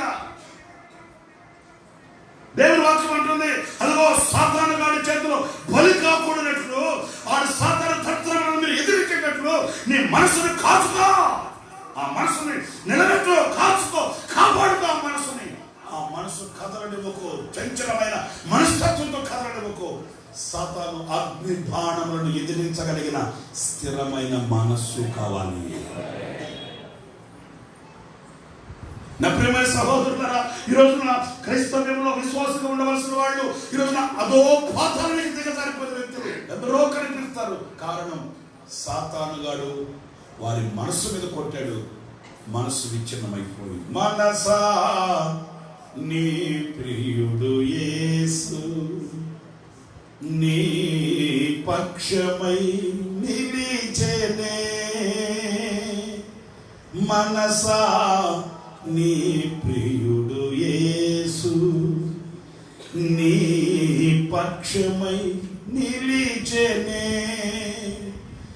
మహదానందమే తనతో జీవితం, మహదానందమే తనతో జీవితం. ఓ మనసా ఇది నీకు తెలుసు, మనసా నీ ప్రియుడు యేసు నీ పక్షమై నిలిచెనే, మహదానందమే తనతో జీవితం. ఓ మనసా ఇది నీకు తెలుసా, మనసా నీ ప్రియుడు యేసు నీ పక్షమై నిలిచెనే. ఆమేన్. అంటే మన మనసు చెప్పాలంటే మనం, ఏ మనసా ఈ చిన్న చిన్న శోధనలకి తలడిల్లిపోవద్దు, చిన్న చిన్న ఇలాంటి కష్టాలకి నష్టాలకి బాధలకి బాకుపోట్లు లాంటి మాటలకి వ్యాధులకి వ్యధలకి కృంగిపోవద్దు. మనసా నీ ప్రియుడు యేసుతో జీవితం, ఆనందం. ఈ అల్పకాల శోధనలకి ఈ అల్పకాల శ్రమలకి కృంగిపోతున్నావేంటి అని మన మనసుకి మనం బోధించి, కీర్తనకారుడు చెప్తారు కదండి, నా హృదయంలో నా ప్రాణమా యెహోవాను సన్నతించును. ఏమంటే అంతరంగంలో ఏముంటాయి? అదొక్కడే చెప్పారే, మీరు కూడా చెప్పండి. నా ప్రాణమా యెహోవాను సన్నతించును, నా అంతరంగంలో ఉన్న సమస్తమా. ఏముంటాయి అంతరంగంలో? అన్రిటన్ రిజిస్ట్రీ కదండి. అంతరంగంలో ఏముంటాయండి? చిన్ననాటి నుండి, గుర్తున్నప్పటి నుండి, ఒక తెలిసిన నాటి నుండి ఈనాటి వరకు కట్టలు, పుస్తకాల కట్టలు ఉన్నాయి అంతరంగంలో. ఏంటి ఏంటి నడుచుస్తున్నారండి? అంతరంగంలో ఏమున్నాయి? ఎన్నో జ్ఞాపకాలు ఉన్నాయి కదా. కొందరిని కదిపితే వాళ్ళు ఒక తెలిసిన నాటి నుండి ఇప్పుడు దాకా ఎన్ని జ్ఞాపకాలు చెప్తారో, ఇవన్నీ ఎక్కడ పెట్టున్నావు? అంతరంగంలో. ఒక తల్లి ప్రార్థన చేయించడానికి వచ్చిన దగ్గరికి, అన్నయ్య మా అత్తమ్మకి కాలు చేపడిపోయింది అన్నయ్య, మీరు ప్రార్థన చేయాలి అన్నయ్య అనిపించింది. అమ్మా నేను ఒక 2 రోజుల తర్వాత మీటింగ్కి వెళ్తున్నానంటే, లేదు లేదన్నయ్య ఒక చిన్న ప్రార్థన చేసి సరిపోడు అన్నయ్య అనింది. సరేనని వాళ్ళ ఆటోలో ఎక్కెళ్తున్నాను, దగ్గరే ఆటో ఎక్కి కూర్చున్నాను. స్టార్ట్ చేసింది, అన్నయ్య ఇప్పుడు కాలు చేయి పడిపోయి అట్లా ఉంది, కానీ మా అత్తమ్మ నాకు పెళ్ళైన కొత్తల్లో రాజురాంపాన్ని పెట్టింది అన్నయ్య అని స్టార్ట్ చేసింది. చంద్రబాబు అనుకున్నాను, ఎందుకంటే వీళ్ళు పుస్తకాలు కట్టి తిప్పారంటే ఇక మన పరిస్థితులు. నీకు సత్యనారాయణ అనుకున్నాను. ఇక స్టార్ట్ చేసి, అన్నయ్య పెళ్ళైన కొత్తల్లో మా ఆయన ఏమో బెల్లం కొట్టిన రాయి అన్నయ్య, మెత్తగా ఉంటాడు అన్నయ్య. ఆయన అక్కడే ఉన్నాడు, డ్రైవింగ్ చేస్తుంది ఆటో. మళ్ళీ ఆయన పొగుడుతుంది, భర్తను పొగుడుతుంది. నాకు పెళ్ళైన కొత్తల్లో అన్నం తిందామని అంత అన్నం పళ్ళులో పెట్టుకుంటే వెనక మాలు వచ్చి నీళ్లు పోసేసింది అన్నయ్య అన్నంలో. నేనేం చేసేది, ఇక ఆ నీళ్లు పోసిన అన్నం కలుపుకొని తింటుంటే మళ్ళీ మా ఆయనకి వినపడేటట్లు, ఏ పిచ్చిదానా వండిన కూరలో ఏం చేస్తావు, నీళ్ళు పోసుకొని తింటున్నావు అని అని ఇంకా స్టార్ట్ చేసింది. బాబా అబ్బో చరిత్రలు అలెగ్జాండర్ చరిత్ర చెప్తున్నాయమ్మా. నాకు ఏం చేయాలి అర్థం కావట్లే. మళ్ళీ ఏమో భర్త డ్రైవింగ్ చేస్తున్నాడు ఆటో, మళ్ళీ అంటది ఇదిగో ఈయన మెత్తపడి ఒక్క మాట మాట్లాడేవాడు కదా అన్నయ్య అంటుంది. అప్పుడప్పుడు వీడికి ఎక్కడ కోపం వచ్చి హ్యాండ్ వదిలేస్తాడో, నా బతికేంటి నేను నన్ను సాగు చేసుకునేవాడు అయిపోయా. ఇప్పుడు ఏం చేయాలి అర్థం కాక అప్పుడు నేను నాకు మాట్లాడినాను. ఏమన్నానంటే అమ్మ పోయిన ఆదివారం చర్చికి వచ్చావా అని అడిగా. ఆమె కోపం వచ్చింది. ఏమన్నా ఎక్కడ మాట్లాడుతున్నావు నువ్వు? ముందున్న 3 లైన్లోనే కూర్చొని ఉన్నాను కదా నేను, నన్ను చూడగా నువ్వు అని. కాదమ్మా వచ్చావా? అదే ఎట్లా అంటావు ఆ మాట చెప్పు. ఎప్పుడన్నా నేను మందిరం మానేశానా? అసలు నేను ఏంటో ఏమనుకున్నావు నువ్వు? అసలు ముందున్న 3 లైన్లోనే సపరేట్ పడుతున్నాను కదా, నన్ను చూడలేదా? కాదమ్మా వచ్చావా? వచ్చాను కదా అని నేను అన్నాను. ఏం వాక్యం చెప్పానమ్మా అని అడిగాను. మీరు నా మాట నమ్మండి బాబా, ఇంటికి వెళ్ళేంత వరకు తల గోక్కుంటానే చెప్తే నీకు మాట్లాడరా. ఇంటికి వెళ్ళిన తర్వాత ఆట దిగుతూ అప్పటికి గుర్తు రాకపోయింది. నాకు అంటది అన్న నాకు పని మొత్తం వరకు అన్న నా కోసం ప్రార్థన చేయ. అది కూడా నాకే పెట్టింది. ఆమెకు మొత్తం వరకు అంట. అప్పుడు నేను తెలివి తక్కువ నేను కాదు కదా. నేను అప్పుడు అడిగాను, అమ్మా పోయిన ఆదివారం చెప్పిన వాక్యం గుర్తులేదు కానీ 18 సంవత్సరాల సంగతి గుర్తుందా? పెళ్ళై 18 సంవత్సరాలు అయింది కదా. పల్లెల్లో అన్నం, పల్లెల్లో నీళ్లు పోసింది, పాలకాడికి తీసుకెళ్ళిపోయింది. 18 సంవత్సరాల సంగతి గుర్తుంది కానీ పోయిన ఆదివారం చెప్పిన వాక్యం గుర్తులేదంట అమ్మకే. మీకు అర్థమవుతుందా? అంటే 18 సంవత్సరాల చరిత్ర ఎక్కడ దాచుకొని ఉంది? మీరు చెప్పండి. ఇప్పుడు అంతరంగం కోఆపరేటివ్ బ్యాంక్ అది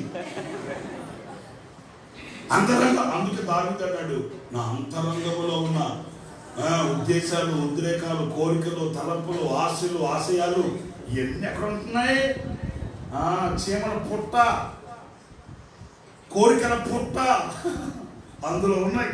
అందుకు దావీదు అన్నాడు, నా ఆశలైనా, ఆశయాలైనా, కోరికలైనా, ఉద్రేకాలైన, ఉద్దేశాలైనా, భావనలు ఇవన్నీ మీరంతా కూడా మీ ఇష్టానుసారంగా మీరు నడవకూడదు. రండి, మీరంతా కలిసి ప్రభుని స్తుతించాలి, ప్రభుని ఆరాధించాలి. మీరు ఆశలాగా, కోరికలాగా, ఉద్రేకాలాగా, ఉద్దేశాలాగా ఏంటి ఏంటంటున్నా? సాఫ్ట్వేర్, హార్డ్వేర్ అంటున్నావు ఏంటి? మనసా నీ ఇష్టమా? అంతను సాఫ్ట్వేర్, హార్డ్వేర్, ఎంటెక్, బీటెక్, టైటెక్, తైతెక్ అంత నీ ఇష్టమా? నోర్మల్ మోటార్ చుట్టూ మనసుని కాసుకోవడం అంటే అదేనండి. ఆమేన్ చెప్పండి, ఆమేన్ చెప్పండి. ఓకే, మన మనసుని ఏం చేయాలంట? మనసు నచ్చినట్టండి కాచుకోవాలంట. కాపురం అయితే చెప్పడానికి మీరు ఏం చేస్తారు? మేము మా పితరులు, మా పూర్వీకులు మేము కాపురమే అయితే మీ మనసు ఎక్కడుందరా? అధికారాలతో, ఆధిపత్యాలతో, కక్ష, ఈర్ష, ద్వేష భావాలతో మీ తోడబుట్టిన యోసేపుని కోతుల పడవేసి అధికారాల కొరకు, ఆధిపత్యాల కొరకు, ఈర్ష స్వభావంతో కోతుల పడేసి అన్నేస్తారా మీరు? మీ మనసులో ఉన్న కక్షలేంటి? మీ మనసులో ఉన్న ఈర్షలేంటి? మీ మనసులో ఉన్న ద్వేష భావం ఏంటి? మీరు కాపాడలా. ఎందుకు వచ్చింది రైతుకి? ఎందుకు ఒక దగ్గర నుంచి చేయి చాపాల్సి వచ్చింది? మీ మనస్సును కాంచుకొనుక. హల్లెలూయా. ఒక మాట చెప్పనవుద్దా? చెప్పనవుద్దా? నిజం చెప్పండి. ఆకలి ఇట్లా మీకు ఆకలి ఇట్లా ఎందుకు చేస్తుంది? వచ్చేటప్పుడు 4 పళ్ళని నాగదు లేదు ఎక్కడ పోయారని చెప్పి 4 పళ్ళు వెళ్తుంది. మన పెరిగి ఎంత ఎట్టకాలకు ఇంటి కూడా బతి కూడా చేయడం మాకే కానీ ఈ రాత్రి అంతా కోసి పెట్టినా మీకు ఇబ్బంది ఏం లేదు. ఇక్కడ వచ్చేటప్పుడు ఆన్లోడ్లో వచ్చారు. సరే, ఇంకో మాట చెప్పినా చెప్తాను. అదేంటంటే చూడండి, మొదటిది కాపర్లు ఏమయ్యారట? గుడ్డి వాళ్ళు అయిపోయారట, తిరిగిలేని వాళ్ళు అయిపోయారట.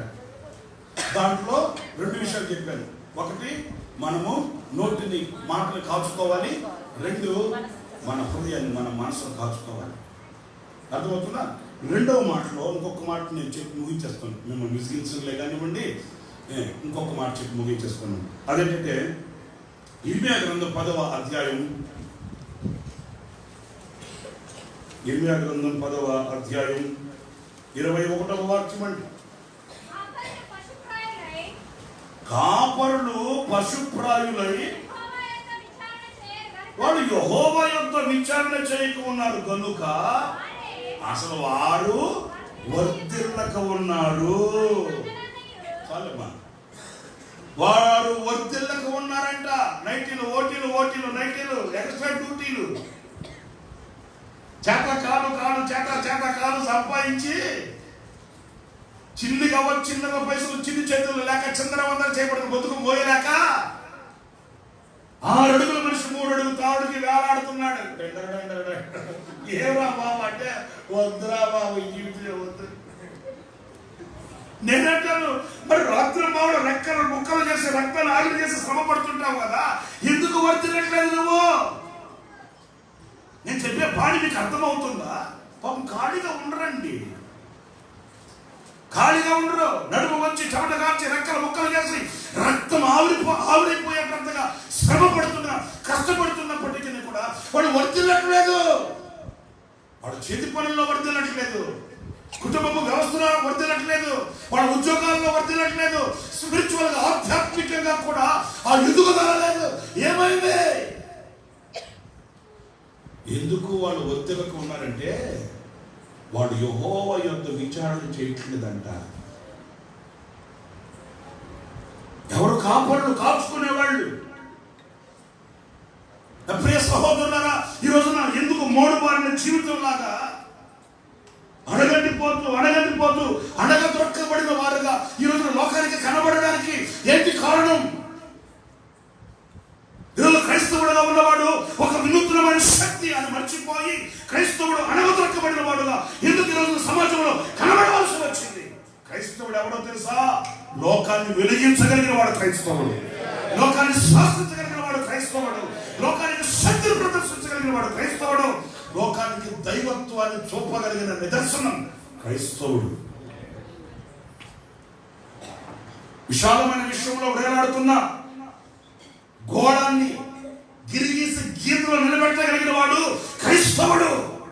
క్రైస్తవుడు చేతగాని వాడు కాదు, క్రైస్తవుడు పనికి మారిన వాడు కాదు, క్రైస్తవుడు అజ్ఞాని కాదు, క్రైస్తవుడు చీకటి సంబంధి కాదు, క్రైస్తవుడు వెలిగింపబడిన వాడు,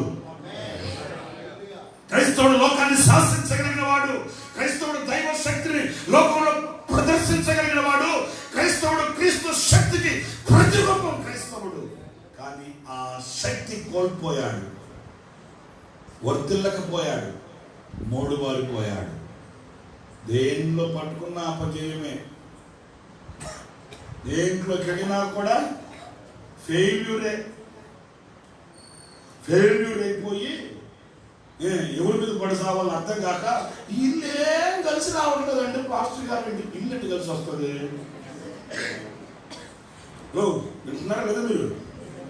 ఈ ఇల్లు ఏం కలిసి రావట్లేదండి, ఇల్లు ఎట్టు కలిసి వస్తుంది? ఇప్పుడు మీ ఇంటికి వెళ్ళి ఇల్లు బస్ స్టాండ్ దాకా వస్తావా, కలిసి వెళ్తారు అంటే మీ ఇల్లు వస్తుందా? బస్ స్టాండ్ నేను కూడా చాలా రోజులు ఎదురు చూస్తాను అని వస్తుంది. ఇల్లు ఎట్లా వస్తుంది కలిసి? ఏంటి ఇల్లు కలిసి రావట్లేదని ఇక్కడుండే గుమ్మం తీసి అక్కడ పెడతారు, అక్కడుండే గుమ్మం తీసి ఇక్కడ పెడతారు. బెడ్రూమ్లోకి వంటగదిలోకి గుమ్మం, బాత్రూంలోకి వంటగదిలోకి గుమ్మం. ఎందుకంటే ఈశాన్య మూలం బరువు ఉండకూడదంట. నువ్వే ఒక బరువు. ఏంటండి ఇసాకు కదే కదా చెప్పింది ప్రభు. నేను నిన్ను ఆశీర్వదించుకున్నాను, ఐగుప్తుకి వెళితే ఏంటి, లండన్కి వెళితే ఏంటి, అమెరికాకి వెళితే ఏంటి, దుబాయ్కి వెళితే ఏంటి, మస్కట్లో ఉంటే ఏంటి? నేను నిన్ను ఆశీర్వదిస్తే ఎండిన ఎడారిలో సెలయేర్లు పొంగుతాయి, మూయబడిన మార్గాలు తెరవబడతాయి, చీకటిలో వెలుగు పుడుతుంది, మరణంలో జీవం కలుగుతుంది, ఇరుకుల విషాంత కలుగుతుంది, నువ్వు నిలిచిన చోటు ఫలభరితముగా మార్చబడుతుంది. నేను నీకు తోడై ఉంటే, నేను నీకు తోడుగా లేకుండా నువ్వు ఐగుప్తుకి వెళితే ఏంటి, ఇంకొక దగ్గరికి వెళితే ఏంటి, ఇంకొక దగ్గరికి వెళితే ఏంటి, ఈ వ్యాపారం కాదు నా వ్యాపారం, ఆ వ్యాపారం కాదు ఈ వ్యాపారం, ఇల్లు కాదు నా ఇల్లు, ఆ ఇల్లు కాదు నీ ఇల్లు, ఇంక మనమేమి తిరుగుతాం. ఈ సంఘం కాదు నా సంఘం, ఆ సంఘం కాదు నీ సంఘం. అసలు నీకే స్థిరం లేకుండా సంఘాలు మారితే ఏమొస్తుందండి? సచ్చిన చేప ఏ బొట్లో వేసిన సచ్చిన చేపే కదా. ఇది మీకు బాధ కలిగింది. ఈ బొట్లో నుంచి ఇంకో బొట్లో వేస్తే ఆ బొట్లో బతుకుతుందా సచ్చిన చేప? సచ్చిన చేప అనుకోవాలి. నాలో జీవం కలగాలి అనుకుంటే ఆ దేవుడు ఆ చేపకు జీవం ఇస్తే ఆ జీవం కలిగిన చేప ఎక్కడున్న జీవం కలిగిన చేపే ఏంటి? జీవం కలిగిన చేప ఏ బుట్లో ఉన్నా, ఈ బుట్లో ఉంటే సచిన్ చేప, ఆ బుట్లో ఉంటే జీవం కలిగిన చేప అవుతుందా?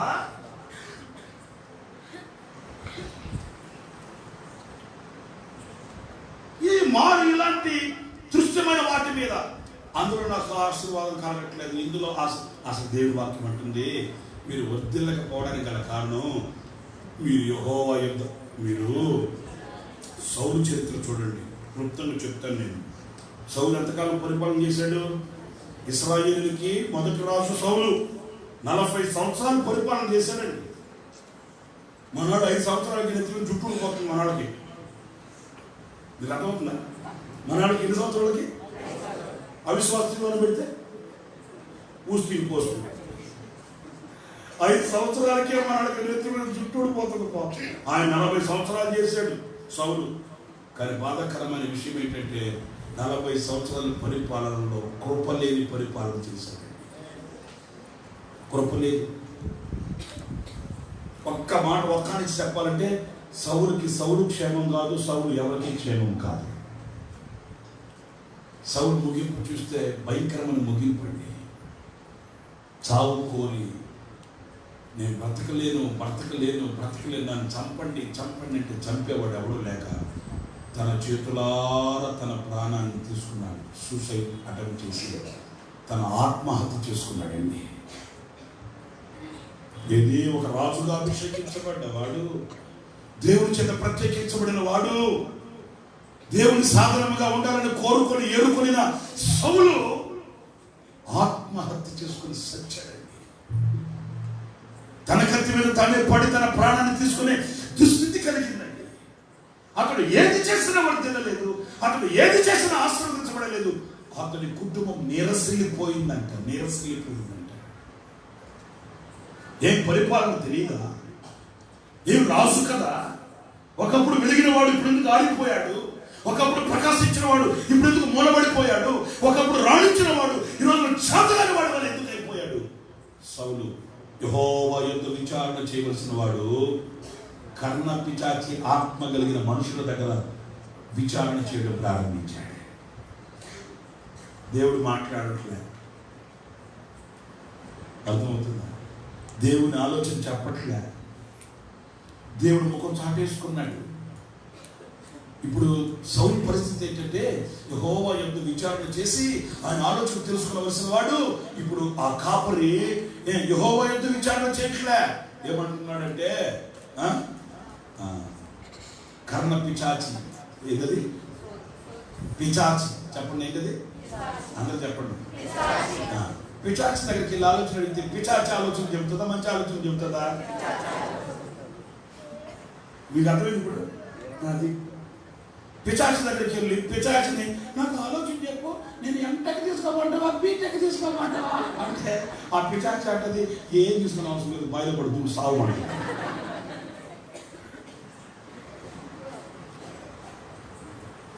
ఎవరి దగ్గర విచారణ చేస్తున్నారు మీరు? మీ బాయ్ ఫ్రెండ్ దగ్గర, మీ గర్ల్ ఫ్రెండ్ దగ్గర ఎవరి దగ్గర విచారణ చేస్తున్నారు?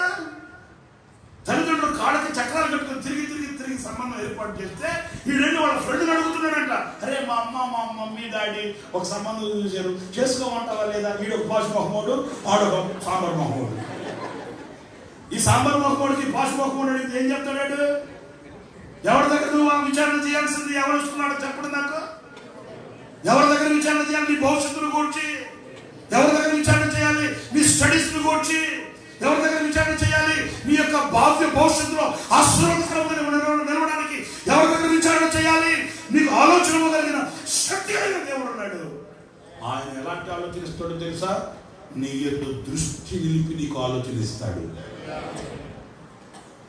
అంటే అర్థమేంటి? నీ మీద మనసు పెట్టి నీకు ఏది క్షేమము, ఎక్కడ క్షేమము, ఏది నీకు ఆశీర్వాదకరమో నీకు నీ మీద దృష్టి నిలిపి మైండ్ పెట్టి సరిగ్గా నీకు ఆలోచన ఇస్తాడు. అంతేకాని అందరికి ఒకే సర్వరోగ నివారణ, అందరూ కొబ్బు నుండి శేషం తెచ్చుకుని కొబ్బు నుండి దారంలో అని చెప్పడం.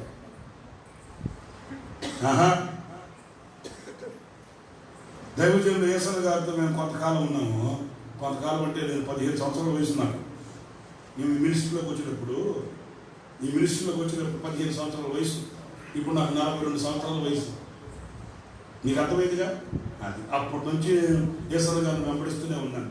ఆయన అనారోగ్యంతో ఉన్నప్పుడు, బలహీనంగా ఉన్నప్పుడు ఆయన చూడటానికి వచ్చిన వాళ్ళు చెప్పారు, అవును యేసన్న గారండి, మీరు కొంచెం ఆరోగ్యం కాపాడుకోండి, అర్థమవుతుందా, ఉదయాన్నే కొంచెం వీలున్నా లేకపోతే లేచి వాకింగ్ చేయండి అట్లాంటి. పాపం యేసన్న గారు వాళ్ళ మాటలు కాదని లేక ఉదయాన్నే లేచి నా చేపట్టుకుంటారు అని వాకింగ్ చేశాడు ఒక వారం రోజులు.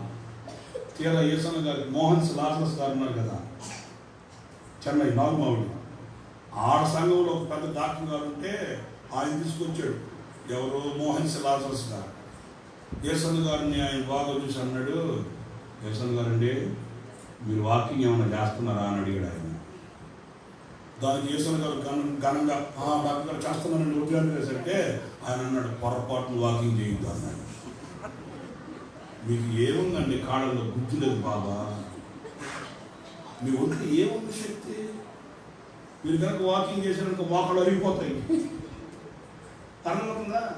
అది అంటే ఇప్పుడు ఎందుకు చెప్తున్నానంటే అందరికి ఒకే ట్రీట్మెంట్ కాదు, అందరికి ఒకే ఆలోచన కాదు. ఆయన ఆలోచన ఇస్తే పర్సనల్గా నీ మీద దృష్టి పెడతాడు ఆయన. నీ మైండ్ సెటప్ ఏంటి, నీ సామర్థ్యత ఏంటి, నీ మనసు యొక్క తత్వం ఏంటి, నువ్వు ఎంతవరకు బేర్ చేయగలవు, నువ్వు ఏది బేర్ చేయలేవు, ఇవన్నీ ఆయన త్రాసులో పెడతాడు. నీకు కావలసిన ఉన్నతమైన ఆలోచన నీకు ఇస్తాడు. ఆయన దగ్గరికి వెళ్ళి ఆయన దగ్గర నువ్వు విచారణ చేయకుండా దాడమట పోయే వాళ్ళ దగ్గరికి వెళ్ళి చిలక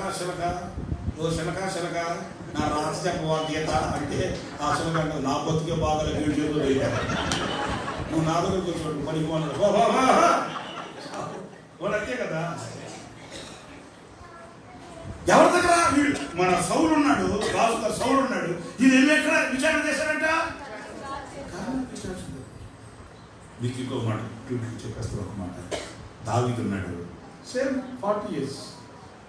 దావీదు కూడా 40 సంవత్సరాలు పరిపాలన చేశాడు. ఒక మాట చెప్పనా, దావీదు కలం పట్టినా కత్తి పట్టినా దావీదుకి ఎదురే లేదండి. 40 సంవత్సరాలు కత్తి పట్టిన కలం పట్టిన, కత్తి పట్టిన విజయమే కలిగింది, కలం పట్టిన ముత్యం లాంటి మాటలు గుండెల్లో నుంచి జారువాలే. ఆయన రాసిన పాటలు ఈరోజు మనకు మాటలుగా మన ఆధ్యాత్మికమైన జీవితాన్ని కట్టి లేపుతున్నాయి. ఎందుకంటే ప్రతి విషయంలో దేవుని దగ్గరికి వెళ్ళి విచారణ చేసేవాడు. అయినా ఈ ఫిలిస్తీన్ నా మీద ఓటని ఎగబడుతున్నారు ప్రభు, ఏం చేయమంటారు, వెళ్ళాడు చేయించుకుని వచ్చాడు. అందరూ ఆగిపోయిందా, మరలా వచ్చాడు ఫిలిస్తీన్లు, మరలా వెళ్ళాడు. మొదట చెప్పాడు కదా, మరలా చెప్పాడు కదా, మొదటిసారి పర్మిషన్ ఇచ్చాడు కదా, వెళ్ళిపోదాం అని వెళ్ళిపోలేదండి. మీకు ఇంకో మాట చెప్పిన, అసలు దావీదు చేస్తాడుదా, 6 మూరలు జానడు వాడు గొలియత్ చిన్ని రాతితో బారుదోలు పడగొట్టినాడు, పడగొట్టేశాడు. అంతటి సామర్థ్యత గలవాడే మౌనంగా వెళ్ళి యెహోవా సన్నిధిలో ప్రార్థన చేసి యెఫ్తా ఏమైనా దేనికి కోరక రాని, దేనికి పనికిరాని కుర్రోడండి యెఫ్తా, పరాక్రమశాలి, బలాఢ్యుడు. మరి మిస్పాలోకి వెళ్ళి ఎందుకు యెహోవా సన్నిధిలో మొరపెట్టాడు ఏంటి? మన పితరులు చూడండి, వాళ్ళు దేవుడి దగ్గరికి వెళ్ళి ఆయన దగ్గర విచారణ చేసి సమాధానాన్ని పొందుకున్నవాడు కనుక వాళ్ళు అడుగు పెట్టిన ప్రతి అడుగు గోతులో కాదు నీతిలో పడింది. వాళ్ళు అడుగు పెట్టిన ప్రతి అడుగు ఆశీర్వాదకరంగా మార్చబడింది. వాళ్ళు కాచుకోగలిగారు, వాళ్ళు విచారణ చేయగలిగారు. మరి మనం విచారణ చేయట్లేదు. మన ఇష్టం మనకి ఏం చేయాలంటే చేసేస్తామంటే, మనం ఎక్కడికి వెళ్ళాలంటే అక్కడికి వెళ్ళిపోతామంటే. అందుకే మనం వర్గలేకపోతున్నామంట. కాపరులు గుడ్డివారైపోతున్నారంట. తెలివిలేని వాళ్ళు అయిపోతున్నారట. రెండవది కాపరులు విచారణ చేయని వాళ్ళు అయిపోతున్నారట. నీ ఇంటిని కాపాడుకునే కాపరులు నీవు, నీ పిల్లల్ని కాపాడుకునే కాపరులు నీవు, ఒక వ్యవస్థని కాపాడే కాపరులు నీవు. మరి కాపరు నువ్వు ఎవరి దగ్గర విచారణ చేస్తున్నావు? నీ పిల్లల్ని ఇంట్లో నీ కుటుంబపు ఇంటి ఇళ్ళపాదని కూర్చొని పెట్టి మోకరింపచేసి, నాయన నా బిడ్డలకు ఒక మంచి భవిష్యత్తుని ఇవ్వాలి నాయన, నా బిడ్డలకు మంచి మనస్సుని నీవు ఇవ్వాలి నాయన అని దేవునికి అప్పగించి యెహోవా యొద్ద నీ పిల్లల నిమిత్తమై విచారణ చేసిన ఆచూకి ఏనాడైన మంచుకని మీకు గుర్తుందా? లేదు. మీకు అయిపోయిన వాడికి మెచ్చిన వాళ్ళ దగ్గరికి వెళ్ళి వాళ్ళ ఆలోచనలు తీసుకొని వాళ్ళ ఆలోచనానుసారంగా నీటిని కట్టుకోవాలని ఆశిస్తుంటే ఈరోజు నన్ను వేసే ప్రతిదీ కూడా విఫలమైపోతుంది, సఫలం కావట్లే, విజయం కలగట్లే. జయమే నాశ అది నీ కాంక్ష, నీకే నా స్తోత్రార్పణలు. చాలు.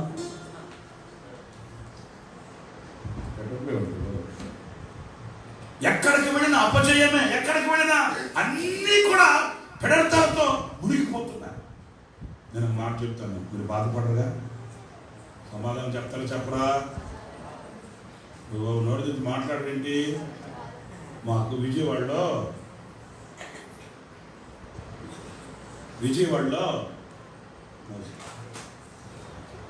ఒక రైల్వే స్టేషన్ దగ్గర ఒక ఊరు ఉందండి. సరేనని ఆ రోజు నాకు మైలవరం అనే చోట మీటింగ్ ఉండి క్యాన్సిల్ అయిపోయింది. సరే ఖాళీగా ఎందుకు అక్కడికి వెళ్ళి వాకింగ్ చెప్పేసి వద్దామని చెప్పి ఆ ఊర్లో ఒక మీటింగ్ పెట్టారు. ఇట్లాగే నేను చెప్పే మాట వినండి, వాళ్ళేది వైర్లు కనెక్షన్ ఇచ్చుకుంటున్నారులే, మీకేం కరెంట్ ఏం తగిలించండి. సరేనని చెప్పి మీటింగ్ పెడితే ఆ ఊర్లో అదే కానీ 9 గంటలైందండి, ఒక్కరు రాలేదండి. సరే ఇంకా వాళ్ళు రాకపోయేసరికి ఒక ఆయన అడిగింది, ఏమండి ఇక్కడ క్రిస్టియన్స్ ఉన్నారా, మీటింగ్ పెడితే వస్తారంటే? ఆయన అన్నాడు, ఏమంటే అంతా క్రిస్టియన్స్ అనండి కుటుంబాలన్నీ కూడా అన్నాడు. మరి ఏంటి ఒక్కరు కూడా రావట్లేదంటే ఆయన అన్నాడు, వస్తారు కానీ వాళ్ళకి ఇష్టం వచ్చినప్పుడు వస్తారండి అన్నాడు. సరే నన్ను కూర్చున్నాం. 9:30కి అప్పుడే ఒక 5-6 మంది వచ్చారండి, 10 మంది దాకా కూర్చుంటారండి. సరే మేము పాటలు పాడి పాడి పాడి అలసిపోయాం. మేము కూడా అందులో ఒక ఆమె చీటీ రాసి పంపించింది. ఏది ఆ 10 మందిలో దోపగుంట్ల మరియమ్మ, దోపగుంట్లో ఇక్కడ 2 క్షమించుకోండి, దోపగుంట్ల మరియమ్మ ఒక ప్రత్యేకమైన పాట పాడుతుంది, సమయం ఇస్తారా అని. మేము పాడి పాడి పాడి ఇక్కడ అలసిపోయినాం. ఇక్కడ సరేనని చెప్పి నేనే వచ్చి, అమ్మ దోపగుంట్ల మరియమ్మ గారు అంటే ఒక పాట పాడండి అమ్మ వచ్చి కోరుకున్నాడు కదా అంటే, ఆ ముందున్న ముసలామె ఒక దేవుడి దేవుల నోట్లో ఒక పన్ను లేదు. ఆమె వచ్చి కూర్చున్నప్పుడే పాపులం పాపులం పాపులం పాపులం అంటుంటే నేను అన్నాను, అమ్మ పాపులం కదా తల్లి, స్తోత్రం అమ్మ అంటే అమ్మంది నోట్లో ఓడలే ఆడాడు ఏదో వాడే. ఇప్పుడు ఆమె నేను ప్రనౌన్స్ చేస్తే, ఆ మైకు నాకు ఇస్తావా అది మైకువా? ఏం మైకు అంటే అదే నీ చేతిలో ఉందే అదే అని. నువ్వా? ఇప్పుడు ఆ బాడా నేనేనా? దేవుడే రాసి పెడతాడు ఇక్కడ. మరి ఏం చేస్తాడంటే, నేను కొంచెం సంశయిస్తుంటే, నేను సందేహిస్తుంటే మళ్ళీ ఆమె బాగానే పాడుకోవాలంటే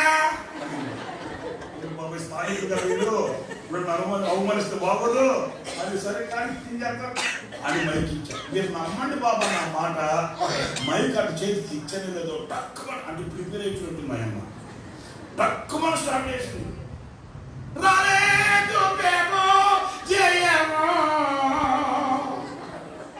నాకు ఎక్కింది జిక్కు. నేను అప్పుడు పాడి పాడి అలసిపోయినాం కదా, ఎక్కింది జిక్కు. మైక్ తీసుకోమని రాలేదు చేయమంటే ఎక్కడ జిక్కు. నా కోపం మైక్ కాపాడు మైకే అన్నాడు. ఆ వంటదే ఎందుకు మేము మమ్మల్ని అవమానపడతాడు, ఒక చక్రమైన పాడేవాడే నువ్వు పాడ ఉంది చూపించామండి. నేను మైక్లోనే అడిగానండి, నా కొంత ఇట్లాగే ఉన్నాయి. ఏమడిగానంటే ముసలామే మా అమ్మమ్మ వయసు ఉంది. నేను మైక్లో ఏమన్నానంటే అమ్మ నీ వయసు ఎంత అమ్మా అని అడిగాను. అడగొచ్చు అడగకూడదు నాకు తెలియదు. మా అమ్మ కూడా కాదు, మా అమ్మమ్మ వయసు ఉంది. ఎందుకు అడగకూడదు అంటే అంత నీ వయసు ఎంత అమ్మా ఎవరిదే నాదే అని. మరి నీది కాదు నాదే, ఇదే ఆమె అలా కలిసిదే అవంటే 75 చేసుకో. నేను వేసుకుని నేను చేసుకుని నువ్వు కదా నన్ను వేసుకోమంటే అట్లంటే అడగండి ఎలా చేసుకో. నేను అప్పుడు మైక్లో ఏమడిగానంటే 75 సంవత్సరాలు నిత్యం మీద పెట్టుకున్న ముసలమ్మ ఇంకా ఇంకా రాలేదు అంటున్నా. ఇంకెప్పుడైతే నేను చేయవు 75 సంవత్సరాలు నిత్యం మీద పెట్టుకొని ఇంకా జైవు రాలేదంటే ఇంకెప్పుడు నీకు వచ్చే జైవు. రేపో మాపో కాటికి కాడు కాడితే నలుగురు వచ్చి పెట్టులో పెడతారు మట్లో పెట్టడానికి. నలుగురు రాకపోతే 6 మంది పెట్టెత్తుకుంటారు, వీళ్ళు పెట్లు కొడుకో పెడతారు. అప్పుడు వాడతావా వచ్చింది అప్పుడు పాడితే పాడకపోతే నేను అట్లా అంటే అంటుంది. ఎవడు అడగలేదు నన్ను. నేను ఎందుకు అంటున్నానంటే కొంతమందికి ఎక్కడన్నా అడుగు పెట్టు, ఏ మాటన్నా మాట్లాడు, ఏ పనన్నా చేయి, ఏదైనా చేయి, జయము లేదండి. ఎందుకు జయము లేదు? నీ వ్యాపారమైనా, నీ చేతి పనులైనా, నీ ఉద్యోగమైనా, నీ కుటుంబ వ్యవస్థ అయినా ఎందుకు నీకు జయము కలగట్లేదంటే ఏ విషయంలో నీవు దేవుని దగ్గర విచారణ చేసిన వ్యక్తిని కాదు కనుక. జయమే నాశ అధియే నీ కాంక్ష నీకేనా స్తోత్రార్పణలు. నా యేసయ్యా నీ దివ్య ప్రేమలో నా జీవితం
నన్ను మార్చినందున నీకేనా స్తోత్రాలు. నా యేసయ్యా నీ దివ్య ప్రేమలో నా జీవితం పరిమళించింది. నా జీవితం పరిమళించింది.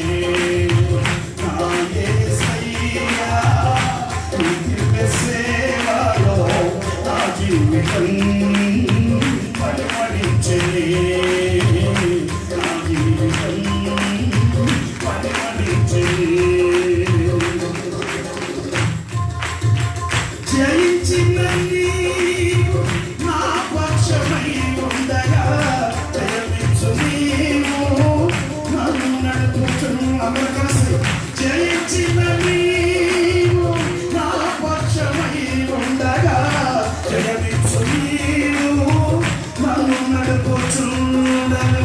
జయమే నా ఆశ అదియే నీ ఆశ నీకే నా స్తోత్రం.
నీకేనా స్తోత్రార్పణలు నా యేసయ్యా నీ దివ్య సేవలో నా జీవితం పరిమళించెనే నా జీవితం పరిమళించెనే పరిమళించెనే నా జీవితం పరిమళించెనే నా జీవితం యేసయ్యా నీ చాటు నన్ను దాచినందున నీకేనా స్తోత్రార్పణలు స్తోత్రార్పణలు స్తోత్రార్పణలు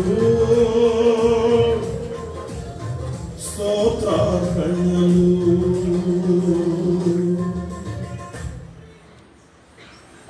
ఓ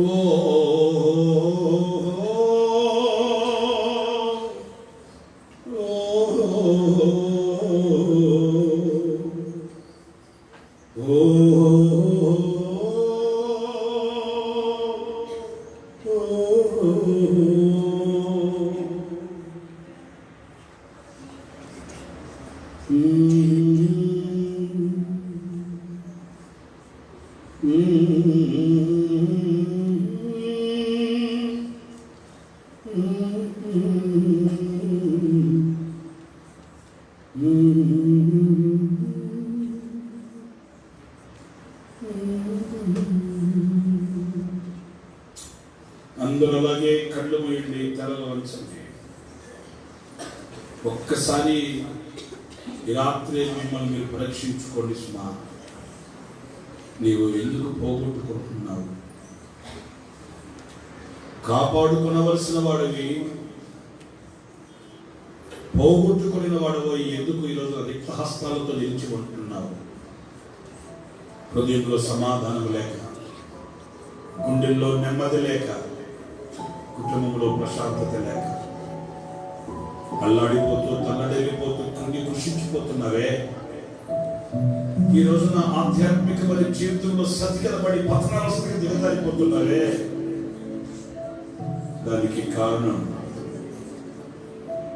నీవు కాపరివైతే నీవు కాచుకోవాలి. నీవు గుడ్డివాడువు కాకూడదు సుమా, తెలివి లేని వాడవు కాకూడదు సుమా. కాపరులు గుడ్డివారైపోతే కాచుకునవలసినవి ఎక్కడ కాపాడబడతాయి? దేవుని వాక్యం నీకు సూటిగా చెప్తుంది, నీ మాట నీవు కాచుకోవాలి. అపవిత్రమైన మాట కానీ, లోక సంబంధమైన మాట కానీ, చెడుకు సంబంధించిన మాట కానీ నీ నోట రాకూడదు. నీ నోటిని కాచుకో, నీ మనస్సుని కాచుకో. దేవుని వాక్యం చెప్తుంది, నీ ఆవరణమును కాచుకో, నీ రాజును కాచుకో, దేవుని మందిరాన్ని నీవు కాచుకో. అంతేకాదు, వాళ్ళు దరిద్రతను అనుభవించడానికి, కరువు కాటలో కాటికి కాడు చాపడానికి కారణం వాడు యెహోవా యొద్ద విచారణ చేయట్లేదు. అందుకే వర్ధిల్లట్లేదు, వికసించట్లేదు, ప్రకాశించట్లేదు, ఆరిపోయిన దీపాల వలె ఉంటున్నారు. కారణం ఎందుకు? నీవు యెహోవా యొద్ద విచారణ చేయవలసిన వాడివి, దేవుని దగ్గర ఆలోచన తీసుకునవలసిన వాడివి, ఆయన చిత్తాన్ని నెరవేర్చవలసిన వాడివి. నీవు యెహోవా యొద్ద విచారణ చేయట్లేదు. విచారణ చేసిన దావీదు జయాన్ని చూశాడు, విచారణ చేసిన యెఫ్తా జయమే చూశాడు, విచారణ చేసిన నెహెమ్యా, ఎజ్రా, మన పితరులు జయమును చూశాడు. మరి ఈరోజు నీ కుటుంబంలో, నీ వ్యాపారంలో, నీ చేతి పనులను, అలాగే ఆధ్యాత్మికంగా నీ ఎందుకు జయాన్ని చూడలేకపోతున్నావు? నీ పిల్లల విషయం ఏనాడైనా కన్నీళ్లు కార్చావా దేవుని సన్నిధిలో? నీ ఆరోగ్య విషయం ఏనాడైనా దేవుని సన్నిధిలో కన్నీళ్లు కార్చావా? వైద్యుడు చుట్టూ తిరుగుతున్నావా? నీ కుటుంబ వ్యవస్థ గొప్ప కోల్పోతుంటే నిమ్మ కన్నీళ్ళు ఎత్తినట్లుగా కూర్చున్నావేంటి? ప్రార్థన చేయి. కార్చి ప్రభు దగ్గర ఆలోచన అడుగు. ఆయన దగ్గర విచారణ చేయాలి. ఇశ్రాయేలీయులకు మొదటి రాజు సౌలు, కానీ నానాటికి కుటుంబం నిరసలిపోయింది. నానాటికి కుటుంబం అడగట్టిపోయింది. కారణం అప్పుడు యెహోవా యొక్క విచారణ చేసిన వాడు కాదు కదా. మరి నీ వ్యక్తిగత అనుభవాన్ని దేవుని వాక్యంతో సరిపోల్చుకుని చూడు. నీ యావత్ జీవితంలో ఆయన ఆలోచన ప్రభావితం కావాలి. నీ ప్రతి అడుగులో ప్రభు రూపం ప్రత్యక్షం కావాలి. నీ ప్రతి ఆలోచన దైవ చిత్తానికి ముడిపడి ఉండాలి, కట్టబడాలి. నీ ఆలోచనలు పక్కన పెట్టి ప్రభు దగ్గర ఆలోచన అడుగు. మీ కొరకు ఒక చిన్న ప్రార్థన చేస్తాను. తర్వాత దైవజనుల కార్యక్రమాన్ని ముందుకు తీసుకువెళ్తాను. ఆశ్చర్యకరుడు అయిన తండ్రి, ఈ రాత్రి మీ ఆత్మ సంచారం మీరు మా మధ్య ఉంచి అనేక విషయాలు మాతో మాట్లాడుతూ వచ్చానందుకు నీకు స్తోత్రాలు చెల్లిస్తున్నాను. ఈ మాటలు నీ బిడ్డల గుండెల్లో స్థిరపరచండి, పరివర్తన కలిగించండి. సంఘాన్ని సేవకులు మీ చేతులు సమర్పిస్తున్నాను. సంఘ సరిహద్దులు విశాలపరచండి. సేవకులను మీ చేతుల్లో బలమైన సాధనాలుగా, నోటి బోరగా మీరు వాడుకోండి. ఈ ప్రాంతంలో మీ సేవకులను నిలబెట్టిన మీ నిత్య ఉద్దేశములు నెరవేర్చమని వేడుకొనుచున్నాను. సంఘంలో ఉన్న ప్రతి విశ్వాసంలో స్థిరపరచండి, పరిశుద్ధతలో నిలబెట్టండి, నిరీక్షణతో పెంచండి, మహిమ కలిగిన రాకడకు సిద్ధపరచండి. ఆయన ఈ ప్రాంతంలో ఒక మహిమ కలిగిన సంఘం మీ మహిమ కలిగిన రాకడకు ఆయుధపరచబడినట్లుగా మీ ఎదుట నిలిచినట్లుగా సహాయం చేయమని వేడుకొనుచున్నాను. ప్రభు, సంఘం నీదినైనా, తోట మీది, తోటలో పనిచేసే పని వరకు మాత్రమే కర్తవ్యమేమి చేయగలిగాం. అంతకి మేమేం చేయలేకపోతున్నాం. కానీ మీరు నీరు కట్టి ఫలింప చేయండి. ఈ మాటలు విన్న ప్రతి బిడ్డను మీరు దృష్టించి, ఘనపరిచి, బలపరిచి, దీవించి, నూతనమైన మార్గాలలో నడిపించి, నాయన ఉన్నతమైన దర్శనం కలిగిన కాపరుల వలె ఒక్కొక్క బిడ్డను మీరు ఆయుధపరిచి, సమృద్ధి కలిగిన వారై అంచులంచులుగా వృద్ధి చెందుతూ, అంచులంచులుగా దీవించబడుతూ అందరి కృపలో దాచబడడానికి సహాయం చేయమని అభాగ్యుడనని నాకు కూడా మీరు ఇచ్చిన సదవకాశం కొరకు శిరస్సు వచ్చి నమస్కరిస్తూ యేసు ప్రశస్త నామములో ప్రార్థించి వేడుకొంచున్నాను తండ్రి. ఆమేన్.